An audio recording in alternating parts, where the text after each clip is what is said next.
This is the cause of everything. It probably won't like you saying that. A bad life is better than a good death. Lu Cheng laughed and shook his head. Then he cleared his throat and said, "The real reason was that I saw you standing outside the martial arts club in your Han Chinese costume and finally plucked up the courage to strike up a conversation with you. Otherwise, I wouldn't have come running by the lake."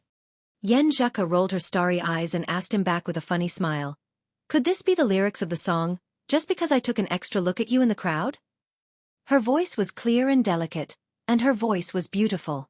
Lu Cheng listened with a smile and teased, "Cuckoo, are you whispering sweet nothings to me? If you say so, then so be it." Yen Zhuka put her hands behind her back and walked forward lightly. The couple circled the lake, revisiting the places where they had been intimate before. After calming down the heat on their faces and the rhythm of their breathing, they finally waited for Geezer Shur. He was still old, but the frequency of his coughing had obviously decreased. Although the 9 words formula had not completely healed his old injuries, it had eased him a lot. "Let's get into the water. If you didn't mention it, I would have forgotten about it," Shi Jiangwo admitted frankly. Yen Zhuka covered her mouth and laughed. She felt that this pair of master and disciple were very similar in some aspects. They were a family, and they would enter the same house. Am I scolding myself? Unreliable old man. Lu Cheng thought to himself. He took out his phone, wallet and other things and handed them to his wife. After thinking for a moment, Geezer Shur felt that there was no need to pretend to be a master. He also left his phone behind and walked into the lake step by step. The cold air around him condensed into crystals, as if it was going to freeze his body but not affect his movements. Lu Cheng imitated him. After taking a deep breath, every inch of his skin shone with cold light. The master and disciple walked further and further away. Less and less of their body parts were exposed to the water. Finally, they steadied their center of gravity and completely disappeared in front of Yen Zhuka. Light rippled around him and a faint pressure came. Lu Cheng let his body enter the embryonic state, just like when he practiced underwater to seek the mutation of his root pulp. At his current level, there was no problem for him to stay underwater for 10 to 20 minutes. In the swaying of the lush water plants, Geezer Shur's mouth opened and opened, stirring up ripples. The ripples flowed to Lu Cheng in circles and brought a voice that seemed to come from the horizon. "The bottom of the lake is quite big. I did a rough search last time and didn't find anything. Are we going to search inch by inch this time?" Lu Cheng replied in the form of voice transmission, "Master, think about it." The black carp swallowed the Jindan and it must have acted up on the spot. The range of its swimming and jumping is limited. We may find something in the area near the spot where we found it. If we can't find it, I'll give you a big slap. Geezer Shur always felt that his disciple was unreliable most of the time. Moving forward slowly with their feet on the ground, Lu Cheng and Geezer Shur looked around in the dark, sparkling water. They tried to discern the peculiarities and formed ice mirror or enemy heart-freezing move to comprehend the finer details. After searching around the area near the lake, Geezer Shur suddenly stopped. He frowned and said in the form of voice transmission, "You don't say. The feeling here is a little different from the last time I was here. It seems to be changing according to the phase of the moon. The problem couldn't be found by searching alone. But after comparing the two, the abnormality appeared." With his strong night vision, Lu Cheng grasped the faint light under the water and looked around. He had a panoramic view of the entire area. Gravel, rocks, swaying water plants, and rubbish thrown down by someone. Other than these, there was nothing else, not to mention a place that looked like the entrance of a cave. After a few seconds of silence, Lu Cheng followed the plan he had prepared. He formed a hand seal with his hands and changed it continuously. The visualized ancient characters in his mind jumped as well. Confrontation. Army. Swordsman. He opened his mouth and his voice shook the surroundings, making the water undulate in a regular manner. Wholeness. Formation. Deference. Forward. Attainment. As soon as the word attainment came out, the 9 seal scripts in the depths of Lu Cheng's mind appeared at the same time. They combined to form the 3-dimensional, mysterious rune. Rumble. At this moment, a low buzzing sound came from somewhere. As the water rippled, the bottom of the lake formed by gravel and rocks cracked open, revealing a stone staircase that extended downwards. A camouflage set up with the help of the moon. Geezer Shur commented with disdain, "Brat, The night you got the Jindan was when the moon was waning, right? And the black carp doesn't have much intelligence. I don't remember. Lu Qing answered honestly. What else do you remember? Geezer sure shook his head and laughed. He walked along the stone staircase into the cave. It was moist inside, but there was no water. Lu Cheng suppressed the surge of emotions in his heart and followed his master to the bottom. He saw a simple and empty stone room. There was only a cloud bed here. On it were a few pieces of yellowed paper and a tattered feather robe. It doesn't look like the cave residence of Longhu Immortal. Geezer Shi, who had seen many relics of cultivation, frowned and whispered. Lu Qing looked around and guessed. Maybe it's a place for seclusion. The feather robe seemed to be worn by Longhu Immortal before he died. What about his body? It's possible. Geezer Shi approached and was about to pick up the feather robe. However, the light breeze caused the robe to instantly decay and scatter in the stone room. The notebooks, on the other hand, were still intact. Lu Cheng looked at them and read the words on the first page. My life is coming to an end. 130 years of hard work is all in vain. What a pity, what a pity. Predecessors sought the independence of the soul and tried to give birth to a baby in the Jindan. They wanted to break free from the shackles of the body and travel between heaven and earth. Unfortunately, for thousands of years no one succeeded. I didn't follow this path.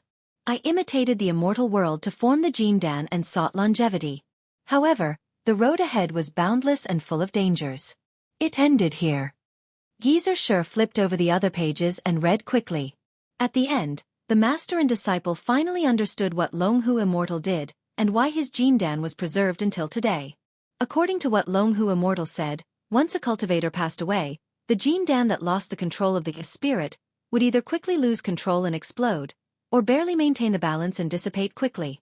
He used ice and fire to imitate yin and yang and the starry sky to form the Jindan. He wanted to reflect nature and rotate in balance, hoping to be immortal like heaven and earth. Because of this, before he passed away, he decided to give it a try. That was to reverse the spirit and feed the body back to the body, so that the body would be completely destroyed. This would ignite the spirit and completely integrate the spirit and the golden elixir into one, using the immortality of the golden elixir to achieve longevity. In consideration of the possibility of success, he changed the order of the stars inside the golden elixir and engraved the 9 words formula and his own cultivation methods inside. This idea was unprecedented. Longhu Immortal wasn't confident at all. Before he tried it, he wrote down notes for his friends to refer to as a trial and error. As for what happened in the middle, Lu Cheng and Geezer Shi didn't know. They only saw the final result, which was that Longhu Immortal didn't live forever. The Jindan didn't have an independent will, but it was strangely preserved until now. Chapter 589. Lu Cheng and Geezer Shi retracted their gazes and surveyed their surroundings. They didn't discover anything else. Even after using Ice Mirror and Enemy Heart Freezing move to sense their surroundings and the 9 words formula to seek resonance, they still found nothing. Where's Longhu Immortal's natal artifact? Whispered Shi Jiangwo. Lu Qing thought for a moment and said, maybe the Longhu Immortal sect doesn't have a natal artifact due to their unique method of pill formation. That Gu Hui who attacked me wouldn't be so careless as to not use such a powerful artifact. That makes sense. Cough. You've improved your judgment. Geezer Shi couldn't help but sigh. Lu Cheng was annoyed and amused at the same time. Master, don't think of me as the student who just started learning martial arts. I'm already close to physical invulnerability. After so many years of practicing martial arts, participating in so many competitions, and experiencing so many things, how could my judgment and knowledge not improve? So what? Even if you reach physical invulnerability, you're still my disciple. Geezer Shi glared at him. He didn't continue the topic and changed the topic. Have you finished reading all the confidential information? Is it useful? After Lu Cheng decided to walk the path of blending martial arts and cultivation, Comrade Shi Jiangwo used his connections to obtain the collected remnants of cultivation and over 30 volunteer experiment reports from several major military human research institutes. This helped him further grasp the essence and details of his cultivation. This is also the other reason why I've become mysterious in the eyes of others. Lu Cheng sighed inwardly. After a few seconds of silence he said, I've finished reading it, but I still can't figure out the most crucial part. If it were so easy to figure it out, our country would have long had a cultivator town security team. Wuxia laughed and scolded him. Others have spent decades to achieve what they have now. You want to surpass them in a month or two. I just want to find the point that suits me the most. I don't necessarily need to understand the entire system and study it thoroughly. Lu Cheng explained with a bitter smile. Wuxia waved his hand. All right, let's talk outside. There doesn't seem to be anything useful here. Okay. Lu Cheng nodded slightly. He turned to the cloud bed and bowed solemnly. He wanted to tell Long Hu Immortal the result and tell him that this was the wrong path. But in the end, he couldn't bear it and only sighed softly. Thank you for finding the way for me. Senior, thank you for giving me this opportunity. After bowing 3 times, Lu Cheng collected his thoughts and followed his master out of the abode. Sigh, the path of longevity, the path of longevity. Wuxia stood at the entrance and sighed. With a wave of his palm, he collapsed the surroundings and buried Long Hu Immortal. In his mind, she was dead and buried. Step by step, they walked back to the shore. The master and disciple shook off the layer of ice that had condensed on their bodies and evaporated the remaining water. Except for their wrinkled clothes, they were no different from before they went into the lake. Zhaka heaved a sigh of relief and walked up to them, returning their belongings. Lu Cheng used his palm as an iron to flatten his clothes with white steam swirling around him. He asked his master a few questions. When Wuxia was far away, he turned on his phone screen and entered the app. He cleared his thoughts and took notes. He said, in Long Hu Immortal's last words, reflect nature, and be immortal like heaven and earth, reminded me of something. Back then, when I developed, extended, and improved his celestial star system and regarded all the stars as fire force, and the darkness of the universe as the counterpart of ice force, I felt that I was connected to the universe in a more subtle way. Perhaps, it was the secret that I could communicate with the universe after I formed the core formation. After saying this, he looked at Zhaka beside him and said, half explaining and half translating his voice into words. At that time, I felt that it was quite miraculous and I should remember it. But later on, I didn't have a similar feeling and gradually forgot about it. If it weren't for Long Hu Immortal's words today, I'm afraid I wouldn't have remembered it until you achieved Dan equilibrium. Long Hu Immortal's thought process of moving the stars, changing the layout, and writing the 9 words formula and cultivation techniques in the Gene Dan can be used as a reference. This way, I can naturally use the 9 words formula, force concentration, and fighting formula when I'm at Dan equilibrium. Just thinking about it makes me excited. When that time comes, I'll be a superhuman with extraordinary strength. Zhaka burst into laughter and her dimples bloomed like flowers. She felt warm at the thought of Lu Cheng writing down his thoughts and thoughts in front of her. After translating each line, Lu Cheng read it twice from the beginning and saved it after making some slight changes. He turned to his little fairy and said, now we're just waiting for you to make up for the innate stage, understand, withdraw, and achieve Dan equilibrium. When that time comes, I'll be able to observe the details and verify them. Oh! Zhaka pretended not to care, but her beautiful black eyes looked up. Have you talked to Dirty Tong and the others? Are you going to sleep with them?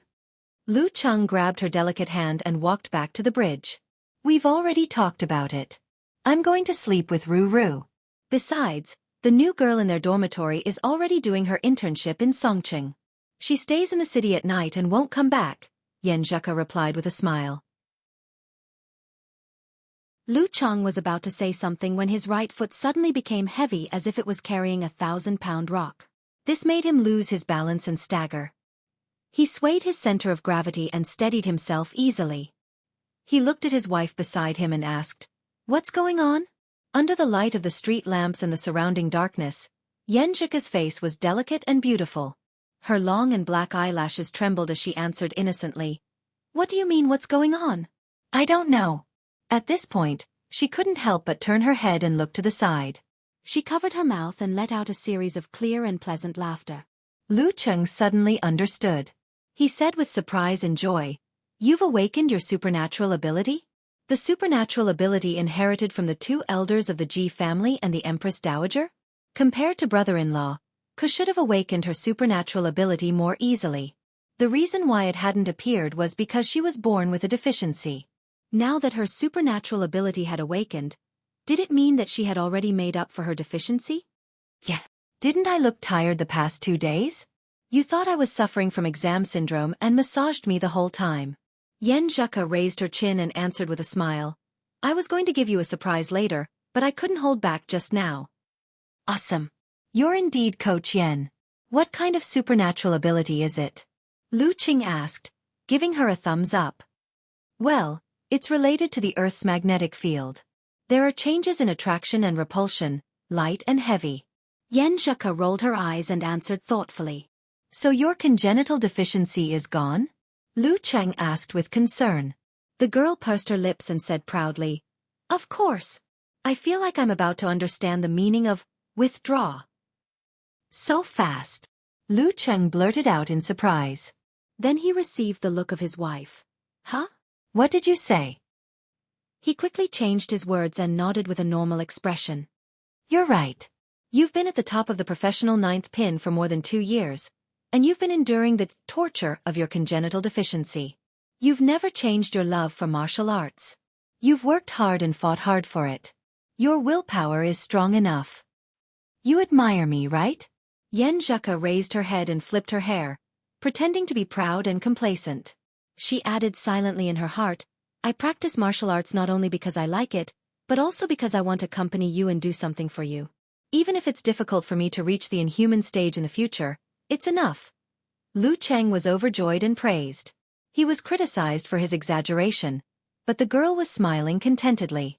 Just like the past, the two of them said goodbye outside the female dormitory. Yen Zheka found the dormitory that had been moved once. Under Zhong Yenru's guidance, she saw Li Liantong and Shi Xiangyang. Wow, Ku, your skin is so good. It's white, tender and smooth. Li Liantong's eyes widened. She leaned close and praised. Is this the effect of being nourished frequently? Bah! Can you not be so dirty when you talk? Let me get used to it first. Yen Zheka replied, annoyed and amused at the same time. This is the result of cultivation, not what you said. Really? Li Liantong looked at her friend from head to toe and clicked her tongue. I don't believe you. Your figure is better too. Ah, I want a boyfriend so much. At this moment, Shi Xiangyang ignored her and hugged Yen Zheka. She praised, Ku, you're indeed fairer, softer and more fragrant. Zhong Yenru mocked Li Liantong. Dirty Tong has always been ambitious and incompetent. She has a lot of theoretical knowledge, but she doesn't dare to put it into practice at all. I don't like those who like me, and I don't like those who like me. What can I do? I'm also very desperate. Li Liantong spread her hands and answered. You have to try if you like those who like you. How do you know if they don't like you if you don't try? My silly Qing always says, what if? Yen Zheka reminded him, exasperated at his failure to meet her expectations. Li Liantong was about to answer when she suddenly remembered her friend's words. She thought for a while and asked in confusion, Ku, what did you just say? Cultivation? Have you been reading too many novels? Do you think I'm stupid? Cultivation is different from martial arts. For ordinary girls, they can only cultivate their spirit and use their spirit to nourish their body. Although they can't cultivate much strength, their skin will be better and whiter, and there won't be any pimples left. Yen Zheka described. When Lu Cheng was at his lowest point, he thought of starting a simplified cultivation beauty class, but he didn't have the mood to think about the details. When the sequelae were cured and his strength recovered, he didn't need to do this. Instead, he gradually improved the class in his daily discussions with Yen Zheka, making it easy to get started and not difficult to cultivate. Of course, he didn't expect to strengthen his body very well either. Really? Li Liantong, Zhong Yenru and Shi Xiangyang asked in surprise and doubt. Cheng did it. His martial arts are mixed with cultivation. Yen Zheka nodded with a solemn expression. Wow! Li Liantong exclaimed. Can we practice it? Of course, Cheng specially made it simplified. Yen Zheka answered with a little pride. I want to make a portrait of your Cheng. Sooner or later. Li Liantong paced back and forth excitedly. So did Zhong Yenru and Shi Xiangyang. Don't be like that. He's still alive. Yen Zheka covered her face and laughed. After 10 minutes, Li Liantong, Zhong Yanru and Shi Xiangyang sat cross-legged on their respective beds. Yan Zheka made hand seals and constantly changed the position of her feet. Confrontation. Confrontation. Confrontation. Seeing that Dirty Tong and the others had calmed down and obtained a tranquil state of mind, Yan Zheka withdrew her stance and glanced left and right. She felt the same as when Lu Cheng saw a group of foreigners wearing Taoist robes and practicing cultivation. Why do I feel like they're spreading a cult?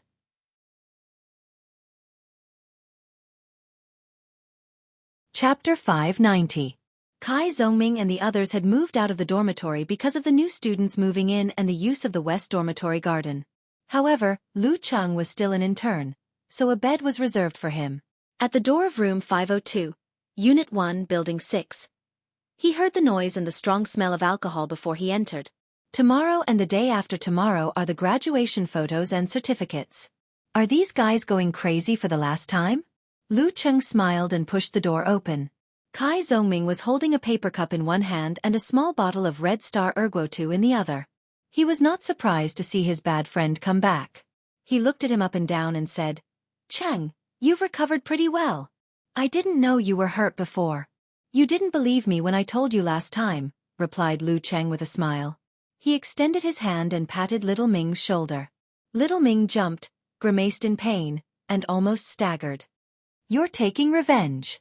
How long has it been? You still remember?" Kai Zhongming moved his arm angrily. "Revenge is a dish best served cold.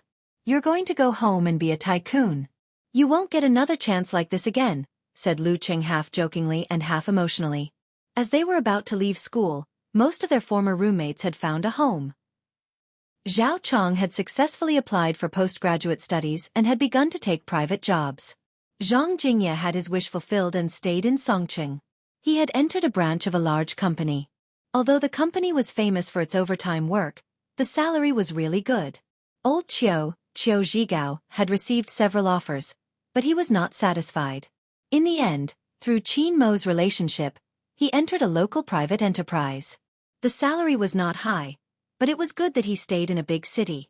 Mao Yuanxing and his girlfriend both went to a foreign company. Qin Mo got a venture capital from his father and planned to start a business first. Currently, there were two directions. One was to form a team and promote the giant company. In the meantime, he would do his own products. For example, when he persuaded the restaurant chain to accept mobile payments, he would give back his own part to the merchants and build a closer relationship with them. This would pave the way for him to sell the cashier software later. Of course, this was not the only way. The second was to invest in a local third-party payment company. Although it was currently a battle between two major powers, there were still many scattered companies. Just like some chess and card websites, large amounts of gambling funds could be easily checked. Using the official payment method was the same as courting death. Then, they would find similar third-party payments and use methods like topping up to avoid the goal of achieving the goal of money laundering. As the saying goes, every snake has its way, and every mouse has its hole. When Lu Cheng heard Qin Mo talk about this before, he had a whole new level of respect for him. He didn't expect this rich second generation who usually fooled around to be so smart. Of course, when it came to starting a business, it didn't necessarily mean success with ideas, funds, and connections. On this road, many seniors had fallen. So far, only Tang Wen, who was addicted to games, hadn't found a job. But he didn't care too much. After all, he had passed the Qinghai exam. Everything was fine. After chatting with everyone about their recent situation, Lu Cheng took out a paper cup and poured hot water into it. It was slightly cold. He looked around and said, "We have graduated and stepped into society. I hope we can all fly higher." Fly higher. The half-drunk Zhao Chong, Qiu Zhigao, and the others shouted complacently and excitedly. They gulped down the wine in their cups. After throwing water bottles and all kinds of unwanted items at each retention event, they all went limp and fell into silence.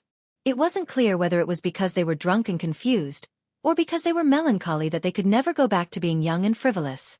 Lu Cheng looked around and laughed softly. He secretly made a hand gesture and sang the word confrontation like a lullaby. The atmosphere in the room became quiet. From time to time, the sound of water bottles breaking and shouts of liberation, regret, venting, and lamentation could be heard. Lu Cheng took a picture of this scene and sent it to Yan Zheka. With one hand in each hand, he threw all his roommates back to the upper bunk, including the drunk little Ming. "Cheng, why is my mind so clear? Why can't my hands and feet listen to me?" he said. China Mo turned over on the opposite bed and answered, "Me too. My head doesn't hurt." "Did you drink fake wine?" Kai Zhongming guessed blankly. Lu Cheng didn't say anything. He left the dormitory and borrowed Zhao Chong's spare bedsheet to sleep for the night. The next day, he trained by the Weishui Lake again. He tried to adjust the positions of his qi, blood, force and spirit during force concentration so that the stars they formed would naturally form the word fighting. After the morning training, he received his bachelor's uniform. Under the gaze of many reporters and freshmen, he took graduation photos and dormitory souvenirs. Yan Zheka borrowed a similar outfit and was invited to take photos with her major, pretending that she was still one of them. In the end, the couple got rid of the irrelevant people and took photos in every memorable place in the new campus. In the following days, Lu Cheng and Yan Zheka stayed in Songqing for a few days. They revisited old haunts and returned to their old dating scenes. They tasted all kinds of familiar yet strange delicacies, making the bits and pieces in their memories more vivid. It was a pity that the spicy crab restaurant was doing worse and worse. It closed before the new year, so the couple couldn't relive their first date. They could only find a similar restaurant. At the beginning of July, they reluctantly bid farewell to Songqing and flew back to Xiaofan. The first 2 to 3 years of college were very short compared to the rest of their lives. However, in Lu Cheng and Yan Zheka's hearts, it was the beginning of the baby bird, opening its eyes and seeing the world. None of the memories could be forgotten. They would be engraved in their bones. Carrying his luggage and stepping into the house, Lu Cheng was asked as soon as he saw his mother, "Where's Zheka?" "I'm your biological child," Lu Cheng replied, amused. "Mom, Zheka has been in America for half a year. She has to go home. She'll come over for dinner tomorrow night." "Okay, I'll go to the market tomorrow morning." "Why are you back so late?" "The food is cold. I'll heat it up for you before you eat." Chi Feng nagged. She picked up the plate and walked into the kitchen. "I'm late," Lu Cheng explained with a wry smile. Lu Jisheng picked up the thermos and sized his son up. "You've recovered well. Are you hungry? Eat first. I'll go out for a walk." He said the last sentence very softly to prevent Chi Feng from hearing. As soon as Lu Jisheng went out, Chi Feng poked her head out and asked, "Cheng, did your dad go out?" "Yes." Lu Cheng didn't help to hide it. "Your dad is really too much. Is he so addicted to chess? He can't even sit still. If he wasn't waiting for you, he would have gone out after dinner." Chi Feng nagged and retreated into the kitchen. "In order to wait for me, Dad deliberately postponed the chess game," thought Lu Cheng, flattered. He waved to his 2 cousins on the sofa, Chi Yunfei and Chen Xiaoxiao. Then he turned around and walked to the dining table. He took a photo of the dishes that didn't need to be heated and sent it to Yan Zheka. "Do you want to eat?" "Me too." Yan Zheka added a picture of a table full of food with an emoji of, "Come on, let's hurt each other." Lu Cheng couldn't help but laugh. "Brother Lu Cheng, are you chatting with sister-in-law?" Chi Yunfei looked more beautiful and cute with her short hair. Her college entrance exam results were average, only good enough for an ordinary university. However, she was very satisfied and didn't want to repeat her studies. "Yes," Lu Cheng answered frankly. Chi Yunfei said half doubtfully and half emotionally, "You have been together for 3.5 years. Why are you still so clingy?" "What do you mean by clingy?" "This is called having the same 3 views. We can talk about many things and topics." Lu Cheng retorted, annoyed and amused. "Aren't you and Ding like this? For example, just now they said that they both love delicious food, especially Xiaoshan specialties." Hearing Lu Cheng's question, Chi Yunfei's expression suddenly became strange. Chen Xiaoxiao, who still had some baby fat left, looked at the direction of the kitchen and said in a low voice, "Brother Lu Cheng, Sister Fei Fei broke up long ago." Lu Cheng was confused. Immediately, a strong desire to gossip surged. When did it happen? What happened? His cousin and Ding Yanba had been dating for more than 3 years, and they started from the most ignorant and most innocent junior high school. How could they break up so suddenly? Chi Yunfei wrinkled her nose and said, "He hooked up with other girls behind my back. Humph, he specially applied for a second account, but the password was the same. I played with his phone once and was curious about who the number belonged to. I tried to log in and found that the girl was just average. I don't know why he liked her. Do you need me to teach him a lesson?" Lu Cheng suddenly realized and comforted her. No. Chi Yunfei hurriedly shook her head. "You are quite generous?" Lu Cheng asked in surprise. Chen Xiaoxiao couldn't help but laugh. Brother Lu Cheng, Sister Feifei had a new boyfriend not long after they broke up. Her deskmate is now Ding Yanba regretting it and has been wanting to get back together. She had a new boyfriend not long after they broke up. Lu Cheng sighed and laughed at himself. I really don't understand you young people. After dinner, Lu Cheng helped to clean up the table and sat on the sofa. While chatting with his two cousins, he thought about how to spend this month in Xiaofan. Look for Fatty Jiang? He didn't have summer holidays anymore. He had officially joined a company in Huaqing. After Qin Rue got his professional 9th pin certificate, he went to Gaofan to look for more opportunities. He wasn't in Xiaoshan either. Tao Xiaofei reluctantly settled down. His father sent him to a county project and he could only come back for a few days every month. Now that he thought about it, Lu Qing realized that he couldn't find any good friends in Xiaoshan. Everyone was starting to get busy for the future. At this moment, Yan Zhaka sent a message. Sitting blankly expression. Sister Jingjing is outside the Great Wall. Shuang was brought back to the company in Gaofan by her father. Song Li also found a job in Gaofan. And anyway, other than my relatives and you, I am all alone in Xiaoshan. I feel a little sad. The couple's hearts are in sync. Lu Cheng sighed to himself. Laughing out tears expression. What a coincidence. I was also counting friends of the same age and the result was the same as yours. Speaking of this, he added emotionally, that's a good thing. Because we have all grown up. For the whole of July, Lu Cheng and Yan Zhaka stayed at different places and moved around frequently. Sometimes, they would go to Zhangke or Ningxue to accompany their elders. Other times, they would go to Jiangnan to play for a few days. At the beginning of August, they started to pack their luggage and prepare for a 20-odd-day trip. Their first stop was overseas. Their destination was Nile, the place with pyramids and mummies. Chapter 591. South of Nile. Teton City. It was August, close to the desert. It was dry and hot here. Under the scorching sun, even the air seemed to be distorted.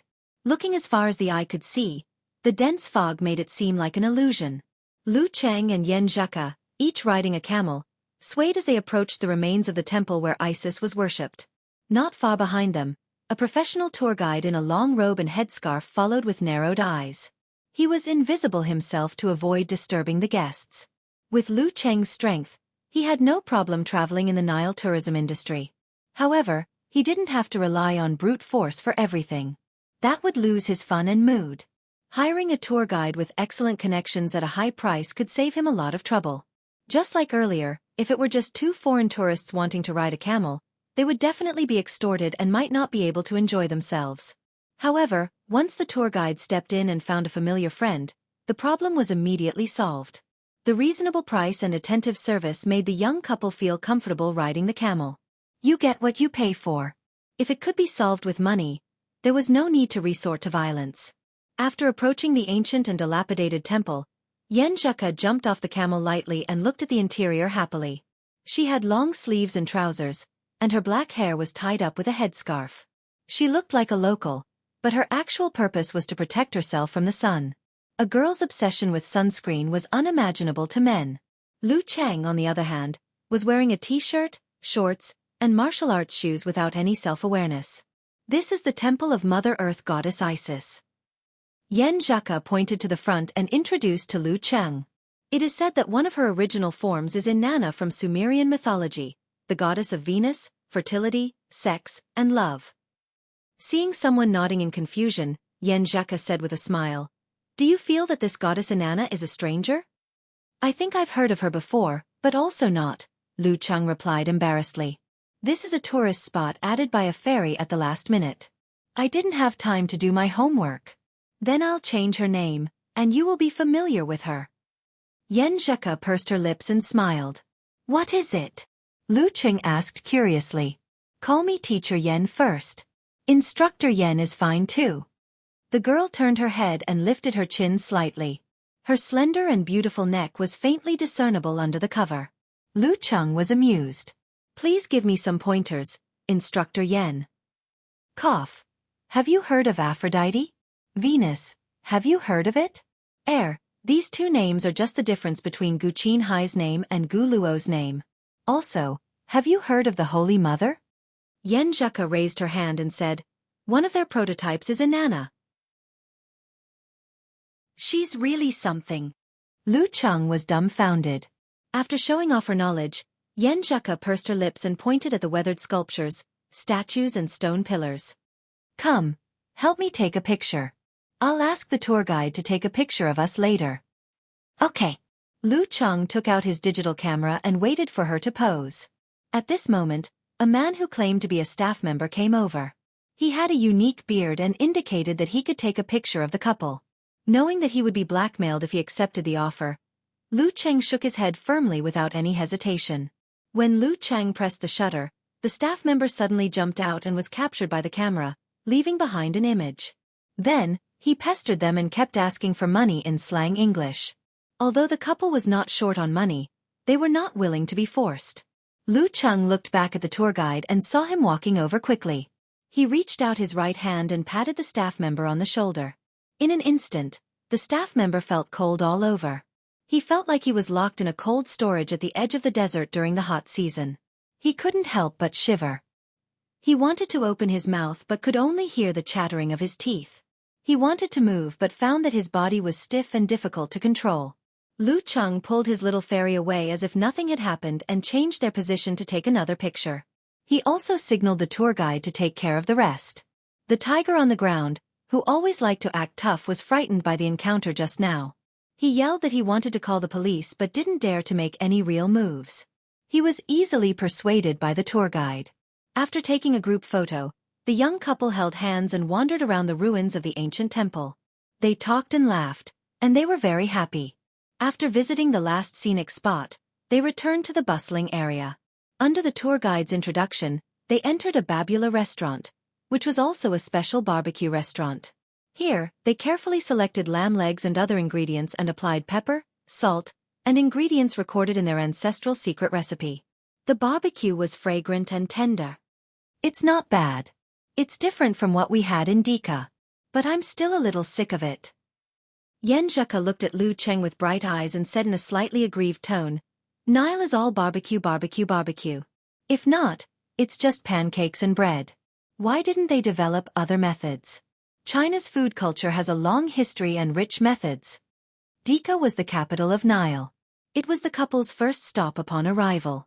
They spent 3 days there and saw many ancient relics, pyramids, and mummies. That's why we have to lower our standards when traveling. Lu Cheng looked at the girl with a smile and said, We still have one more stop in Nile before going to the grasslands. It's definitely different from here. Yeah. Yen Zheka's eyes flickered. She chuckled and said, I'm thinking if you were the domineering CEO, what would you say just now? Lu Cheng thought for a while and held back his laughter. I'll contract the kitchen here and make you a bowl of egg fried rice. The eggs must be laid by Xiaofan's free-range chickens and flown over. Not domineering enough. You should buy this restaurant and fly in a few chefs to make Chinese food. Yen Zheka looked up and dissed the domineering CEO in high spirits. After eating barbecue and drinking the specialty drinks, the couple returned to the hotel. One rested while the other pondered over the next day's itinerary. Half an hour later, Yen Zheka stood up against all odds and got into a stance. She calmed herself down until her godly will was complete. Her mind and body were at peace. She retracted her qi and blood, allowing her force and spirit to collapse inward and condense into a small ball in her lower abdomen. At the end of July, she understood the meaning of retract. Under Lu Cheng's guidance, she began to break through to the dance stage. This was a process, not a node. Lu Cheng had used the opposition and rotation of his supernatural abilities to balance and form the Dan. This time, he let Yan Zheka use her supernatural ability of Earth as Yang and her own power as Yin. Under the control of her spirit and the replenishment of her qi and blood, they opposed each other, rotated, and balanced. Gradually, there were signs of success in the Dan stage. In another 7 or 8 days, the girl should be able to use this method to completely enter the Dan stage. While Yan Zheka was cultivating, Lu Cheng was not idle either. He pressed his right hand on his wife's back and used the ice mirror to listen to her subtle changes. He compared them with the experience he could recall in order to find the key.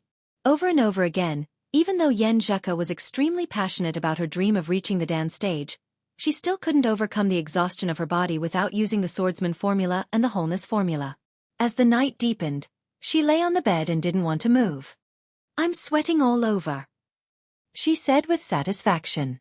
"But I don't want to move at all. I don't want to take a shower." She just wanted to lie there comfortably and be massaged by Cheng.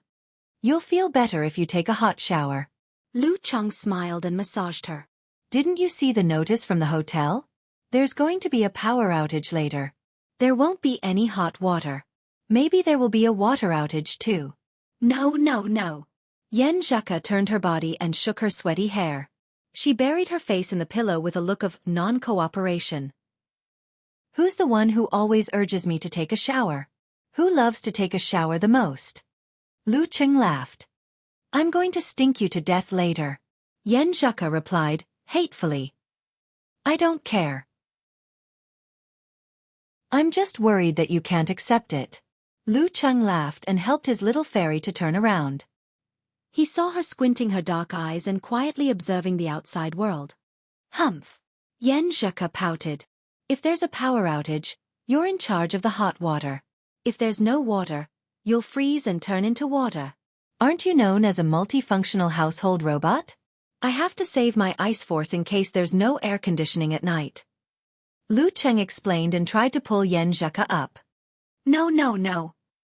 Yan Zheka shook her head like a rattledrum. She lifted her right foot and pressed it against Lu Cheng. She even used a repulsive force. Lu Cheng easily broke through the repulsive force and grabbed her foot. He stretched out his fingers and scratched it a few times. His little fairy wriggled like a fish and laughed shyly and angrily. She hurriedly withdrew her foot and sat up abruptly. After playing around for a while, the atmosphere gradually heated up. Suddenly the girl gasped and said, "Shower first. Shower first." "Who said she didn't want to shower just now?" Lu Cheng said vaguely. Don't you know? Don't you know that girls are fickle?" Yan Zheka resisted with all her might. "Then go shower." Lu Cheng carried the girl in his arms. "No, no. I don't want to shower with you." The topic seemed to return to the beginning, but it gradually quieted down. After some time, the couple lay on the bed. One was physically and mentally satisfied, while the other was smiling like a peach blossom. "I'm thinking of a technical problem," Lu Cheng said thoughtfully. I'm not listening. I'm not listening. It must be extremely dirty." Yan Zheka closed her eyes and shook her head. "I'm talking about your supernatural ability." Lu Cheng snickered, but before he could finish, he was interrupted by the girl. "I already said I'm not listening. Your mind is so dirty." In the midst of their banter, they suddenly heard a loud boom. It seemed like an explosion had happened somewhere in the city. Immediately after, firecracker-like sounds came from all over the city. "What's wrong?" Lu Cheng sat up. Yan Zheka picked up her phone and saw a message from the embassy. It said, "You're in trouble. Nile is in turmoil, suspected to be a coup d'état. All Chinese citizens are advised not to go out blindly. If necessary, please head to the embassy, consulate, or Chinese company's premises and wait for evacuation." At the same time, Lu Cheng also received the message. The couple looked at each other, feeling a little unreal. Something big happened just like that? P.S. For the sake of harmony, the war-torn zones and their surroundings do not correspond to the real world. Please don't make wild guesses. Chapter 592.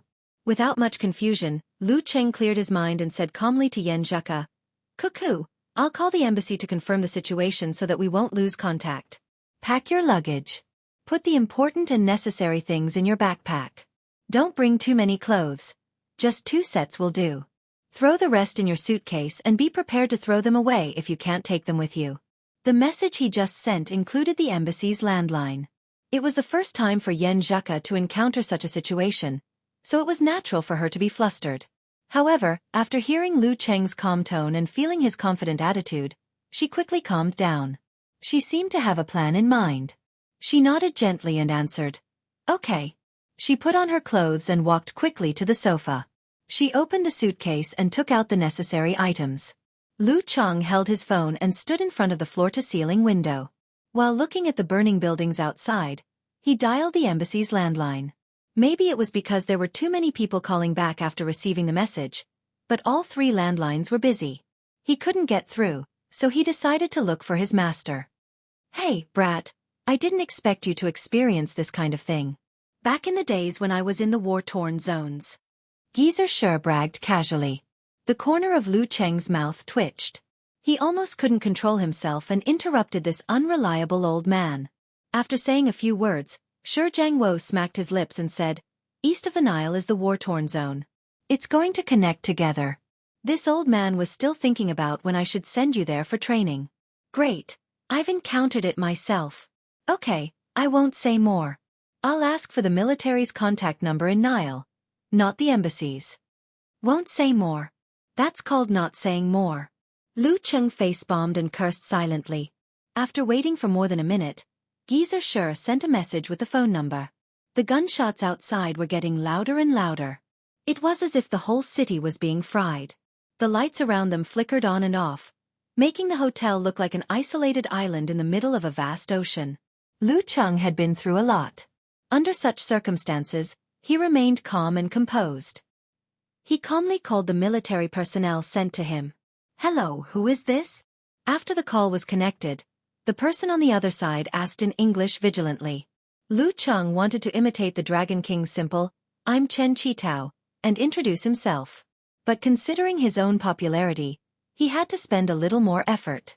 "I'm Lu Cheng, a disciple of the Ice God sect. I'm currently traveling in Nile with my girlfriend. I couldn't contact the embassy, so I got your number through my master." Heaven-shaking roar? The other side asked in surprise and delight. Obviously, they had heard of this heavenly son of heaven. "I won't be happy with your answer," Lu Cheng complained to himself. "Yes, what happened to Nile? What should we do?" The military personnel pondered for a moment before replying. Tonight's incident happened very suddenly. There weren't any demonstrations as a prelude. The information we have gathered isn't comprehensive enough. So far, we can only confirm one thing. Many tribes in Nile have formed anti-government armed forces and are fighting fiercely with the Central Army. According to reliable sources, more than 5 brigades of the Central Army have already defected. There are quite a few mighty ones with physical invulnerability as well as many Inhumans. He paused for a moment before adding, "This is rather strange. In Nile, the pharaoh has a very high reputation. Most of the mighty ones are willing to listen to his orders. If he were to make a speech on television, things wouldn't be so chaotic. In the end, it's as if the pharaoh has gone missing." After a while, the military personnel returned to the main topic. "With your strength, there shouldn't be any problems as long as you aren't targeted. Where are you currently?" "Tetons," Lu Cheng replied succinctly. "That's a little out of the way. There aren't any projects nearby." The military personnel pondered for a few seconds before continuing. "Currently, there are 2 paths. The first is to head north along the Nile River and rendezvous with the workers of a few enterprises at Kukhang. Then, head towards Dika. Once you reach Dika, you can evacuate via plane or ship. If this path isn't accessible, you can head northeast to the port city of Fartuat at the edge of the Sea of Death. We will coordinate with ships to pick you up. However, don't be anxious. Perhaps the chaos will die down by daybreak. I will inform you if we decide to evacuate." Lu Cheng had a plan in mind. He replied calmly, "Okay." Putting down his phone, he listened to the sparse gunshots. He turned to Yen Zhaka and saw that she had already moved the important items into 2 backpacks, one big and one small. The rest was left in the trolley box. She would take what she could and leave what she couldn't. Let me give it a try. Lu Cheng comforted his little fairy with a smile. What do you want to try? Yan Zheka was confused. Lu Cheng didn't answer. He walked to the side, carried his luggage, and twisted his body on the spot. He launched an elbow strike and threw a punch, causing the air to crackle. Not bad. It doesn't affect my movements. I don't need to change my fighting style. He nodded in satisfaction. Indeed, I have to give it a try. Yan Zheka's pink lips parted slightly. She had a look of realization mixed with annoyance. Then, she followed Lu Cheng's example and carried a small black backpack. She exercised her fists and legs to get used to the feeling of something swaying behind her back. I'm a little nervous, but also a little excited. She pursed her lips and nodded slightly. She had always wanted to travel the world with her sword. However, she was still a little scared when something really happened. Lu Cheng chuckled. There wasn't a hint of worry in his eyes. It might not be the worst development. The military wants us to wait and see. Take a nap. Don't be in a hurry to use the wholeness formula. Rest up and prepare for what comes next. What about you? Yan Zheka asked instinctively. Me. I'm still in good spirits. I'll check the terrain first and be on guard against possible disturbances outside. I'll take a nap after you get enough sleep, Lu Cheng replied in his usual tone. All right. At times like this, Yan Zheka didn't try to persuade or argue. She obediently followed his instructions and lay on the bed with her clothes on. She didn't want to waste time. She closed her eyes and pretended to be asleep. After 2 minutes she opened a slit and said timidly, I can't sleep. I can't even enter meditation. My mind is full of messy thoughts. Lu Cheng shook his head and chuckled. He sat beside her and reached out to massage her temples. He kept chanting, confrontation, confrontation, confrontation.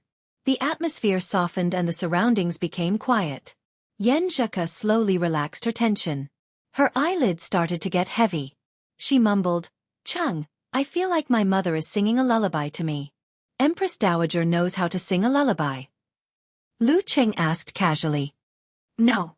Yan Zheka replied with a smile. No. Then why do you say it's like? Lu Cheng was amused and surprised. Anyway, it's like, if she sings it, it should feel like this. Yan Zheka emphasized and slowly fell asleep. When she fell asleep, Lu Cheng looked outside and listened to the surroundings. He also searched and downloaded a detailed map of Nile before the internet was disconnected.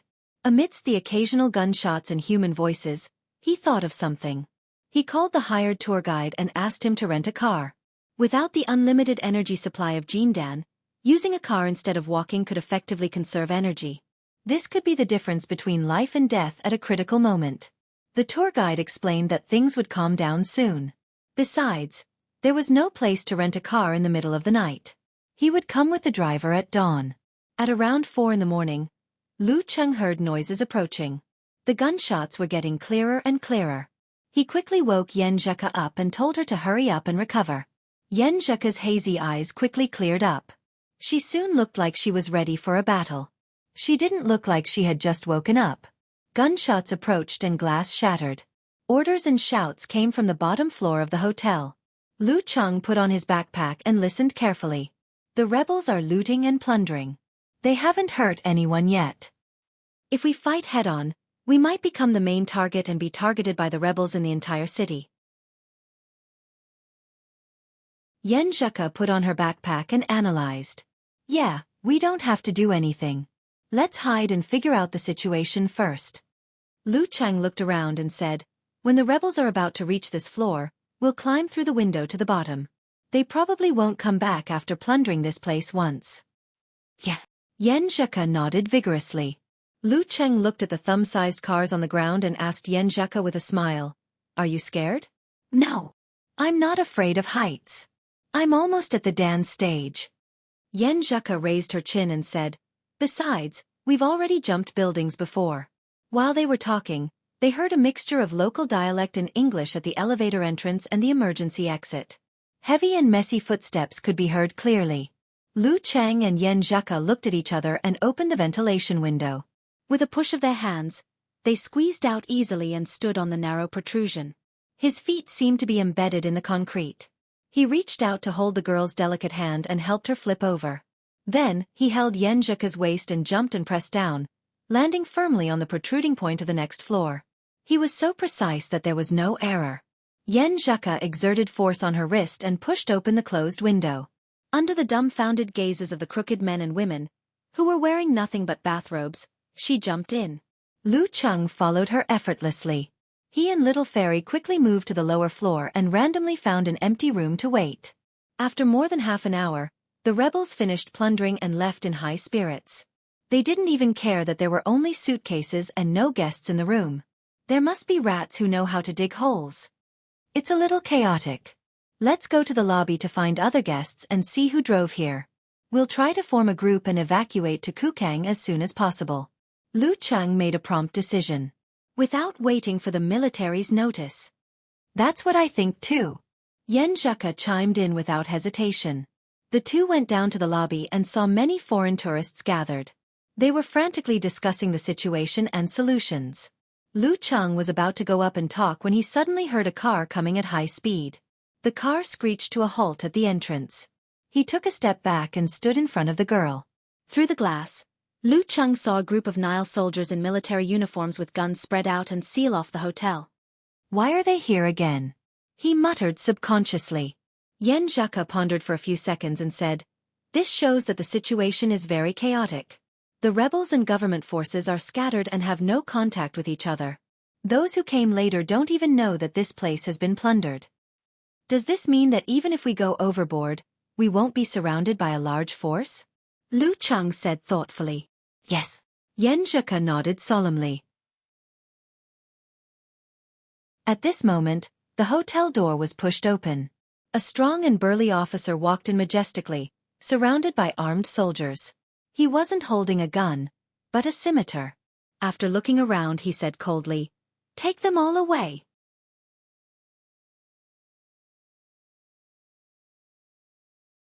Chapter 593. The moment the officer with the scimitar gave the order, the soldiers behind swarmed in and spread out, surrounding the crowd.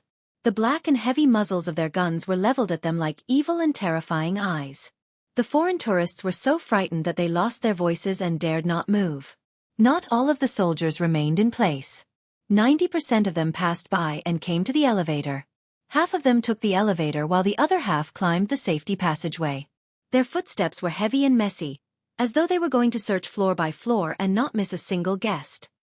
The remaining soldiers each took up a position and signaled the tourists in the lobby to hold their heads and squat down, waiting for them to gather and leave. Seeing that there weren't many enemies left, a blond Caucasian man mustered his courage and shouted, "I'm an American citizen. Our consul is rushing over from Kukang." The United States had an embassy and 3 consulates in Nile. Hearing the shouts and seeing that the hostages were eager to give it a try, the officer with the scimitar made a gesture with his eyes. "I don't care who you are, squat down." A soldier rushed over, raised the butt of his gun, and smashed it on the blond Caucasian man's back. He screamed in pain and staggered forward. Bam! The soldier kicked the back of his leg with his leather boot, causing the American tourist to kneel heavily on one knee. Not daring to move, he hurriedly raised his hands to hold his head. Oh my God! One by one, the tourists came to terms with the reality. They held their heads and squatted down. Lu Cheng didn't act rashly.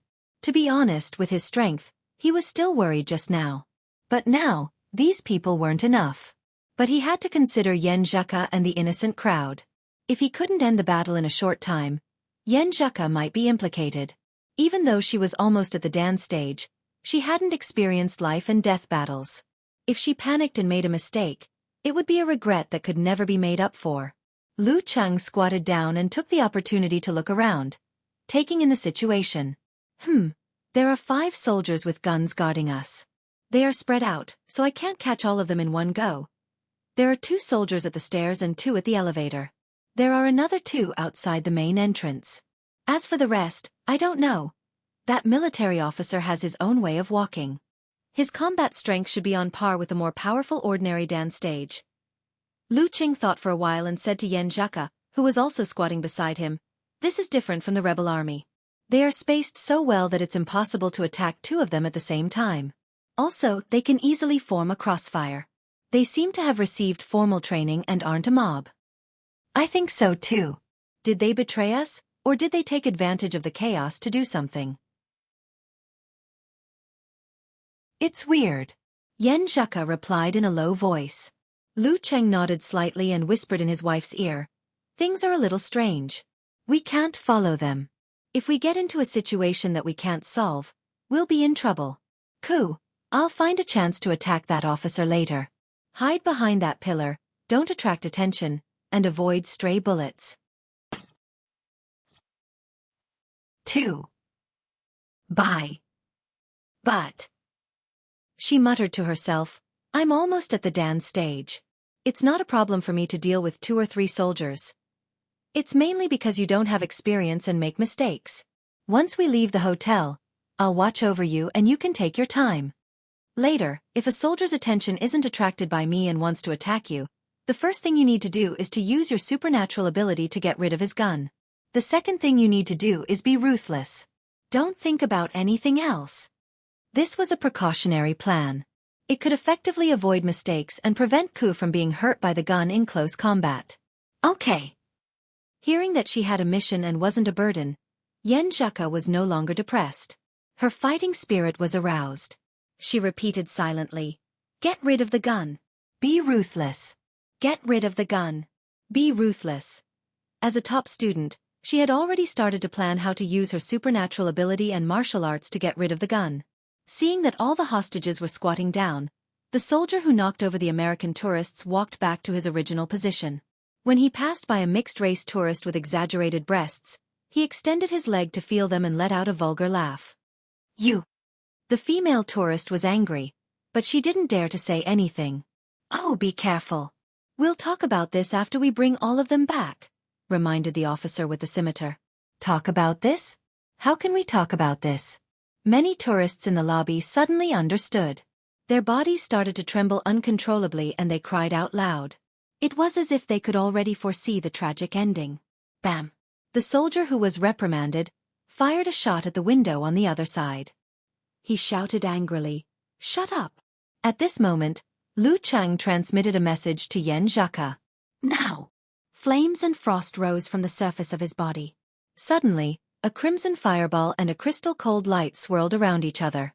The fireball and cold light instantly disintegrated into 9 balls. As Lu Cheng leaped, they shot towards the 5 soldiers, the stairs, and the elevator. They were like arrows released from a fully drawn bow. After obtaining the complete set of cultivation techniques, Lu Cheng didn't waste it. He combined them with his own techniques and developed several application techniques for Ice Force and Fire Force. Boom! The nearest soldier was smashed in the face by the fireball. His head was badly bruised and charred. He threw away his gun in pain and fell to the ground, struggling. Gradually, he fell silent. Of the 2 soldiers who were slightly closer to him, one of them had his arm unnaturally twisted by the explosion and rolled to the side twice. The other one was covered in a layer of ice. His eyes were confused, his movements were slow, and his whole body was stiff, like a rusty robot. The other 2 soldiers and the guards at the stairs and elevator reacted in time due to the distance. They rolled or dodged skillfully. Yan Zheka followed the plan. She supported herself with her hand and flipped to the back of the pillar on the right. Lu Cheng didn't care about anything else. He landed not far from the officer with a single leap. A flaming red scimitar was coming at him. The officer's face was cold. He expanded his back muscles and arms, as if he was going to cut through metal with one strike. Lu Cheng's body paused. He gathered his qi and blood and changed his rhythm. Then, he took a step diagonally, shook out his right arm, and punched the side of the officer's scimitar. Bam! Bam! Bam! Bam! The place where he was originally standing was filled with bullets and sparks. It was the hurried counterattack of the remaining soldiers. They didn't dare to shoot directly at Lu Cheng's body. They were afraid that if he dodged, they would accidentally hurt the officer. Bam! Lu Cheng's body grew taller and bigger, like a god descending from the sky. He punched the side of the officer's scimitar fiercely. Crack! Under the punch, the scimitar broke like a piece of paper and hit the officer's shoulder, breaking his collarbone into 2 pieces. He couldn't maintain his cold face and staggered with a twisted expression. Bam! Lu Cheng reached out with his left hand and grabbed the other arm of the officer. Then, he poured the ice spirit force into the officer, making him stiffen and shiver. A grab followed by a press. He pushed the officer back 2 steps. Stars were splattered on the ground behind him. With a pull of his hand and a turn of his body, Lu Cheng hid behind the officer and shouted in English, "Stop! Put down your guns!" At this moment, Yen Zheka saw a soldier circling to the side of Lu Cheng's temple secretly. Her heart tightened and she instinctively activated the plan. The muzzle of the soldier's gun suddenly became heavy and dropped to the ground. Then, a slender and well-proportioned leg kicked the gun away with a bang. Yen Zheka's mind was filled with what she had just repeated. Without thinking, she stomped on the ground, turned around, and kicked again. Bam! Her left leg tightened into a whip and whipped between the soldier's legs. Poof! The sound of something breaking was heard. The soldier's eyes rolled back and he fainted. His lower body was quickly soaked. Lu Cheng shouted again, "Stop!" At the same time, he held the frozen officer and circled him. The soldiers and survivors who rushed in from the gate stopped and didn't dare to move. Lu Cheng looked around and said, "Put down your guns." He made a gesture of breaking the officer's throat. The soldiers hesitated and threatened, but what they got in return was the officer's broken arm. Thus, they threw away their guns without a leader. Lu Cheng ordered them to make way and shouted to the rest of the tourists, "Hurry up and leave." The group of tourists seemed to have woken up from a dream. They even forgot to thank him and hurried out of the door. In 2s and 3s, they found a car and left. Some of them knew that it was chaotic outside and didn't dare to run around. They gathered outside and waited for Lu Cheng and Yen Zheka to come out. Lu Cheng carried the speechless officer and approached his wife. He glanced at the unconscious soldier who was bleeding and bleeding. You asked me to be more ruthless." Yen Zheka explained blankly and absent-mindedly. "Well done." Lu Cheng praised sincerely. He held the officer hostage and brought Yen Zheka out of the hotel slowly. They got into the rough jeep. After waiting for a while, when the remaining soldiers came down with the other tourists, he made another threat to let them go and let everyone leave separately. Next, he didn't try to unite the foreigners who stayed behind. Instead, he ordered Yen Zheka to drive to the north. If there were people who could and were willing to follow, let them follow. There was no need to delay. To him, the safety of his little ferry was the most important thing. Teton City, in the government building. A young general with blue eyes and a thick beard finished listening to the report and picked up the hotel's check-in documents. "Lu Cheng! Lu Cheng!" The general roared. "Are those intelligence officers drowned in donkey dung? Why didn't they monitor and report such people entering the country?" An official beside him smiled bitterly. "General Ferrio, many of them have been transferred. They don't have enough manpower. Moreover, everyone's mind isn't on this." "Hope everything goes smoothly," the young general prayed and stood up suddenly. "I'll handle this." After driving for a while in the dark, Lu Cheng remembered that the jeep might have a positioning device. He was about to find a way to change vehicles and interrogate the officer when he received a message from the Chinese military. "Things are complicated. Evacuate as soon as possible. Follow the original 2 routes. There are still 4 tourists from our country in Tetons. If it's convenient, I hope you can bring them along. They are currently hiding in the ground floor car park of the Salagu supermarket."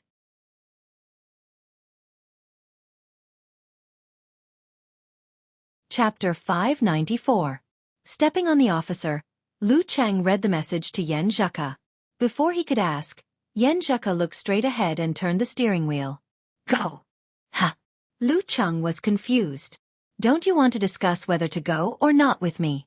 Yen Zheka drove the car fast in the middle of the night. "My answer is yes." At this point, she pursed her lips and revealed a faint self-deprecating smile as she said, "If the situation was dangerous, I definitely wouldn't agree to go. But now I can handle it. Isn't it natural to pick up a few people on the way and help my compatriots? I have you by my side and my strength is not bad. But when I encounter this kind of situation, I still feel panic, confusion, and fear. Although I slowly calm down, I can't be as rational as usual. Some of the words I said and some of the reactions I showed before became my unreasonable self that I don't like. I'm like this, let alone them.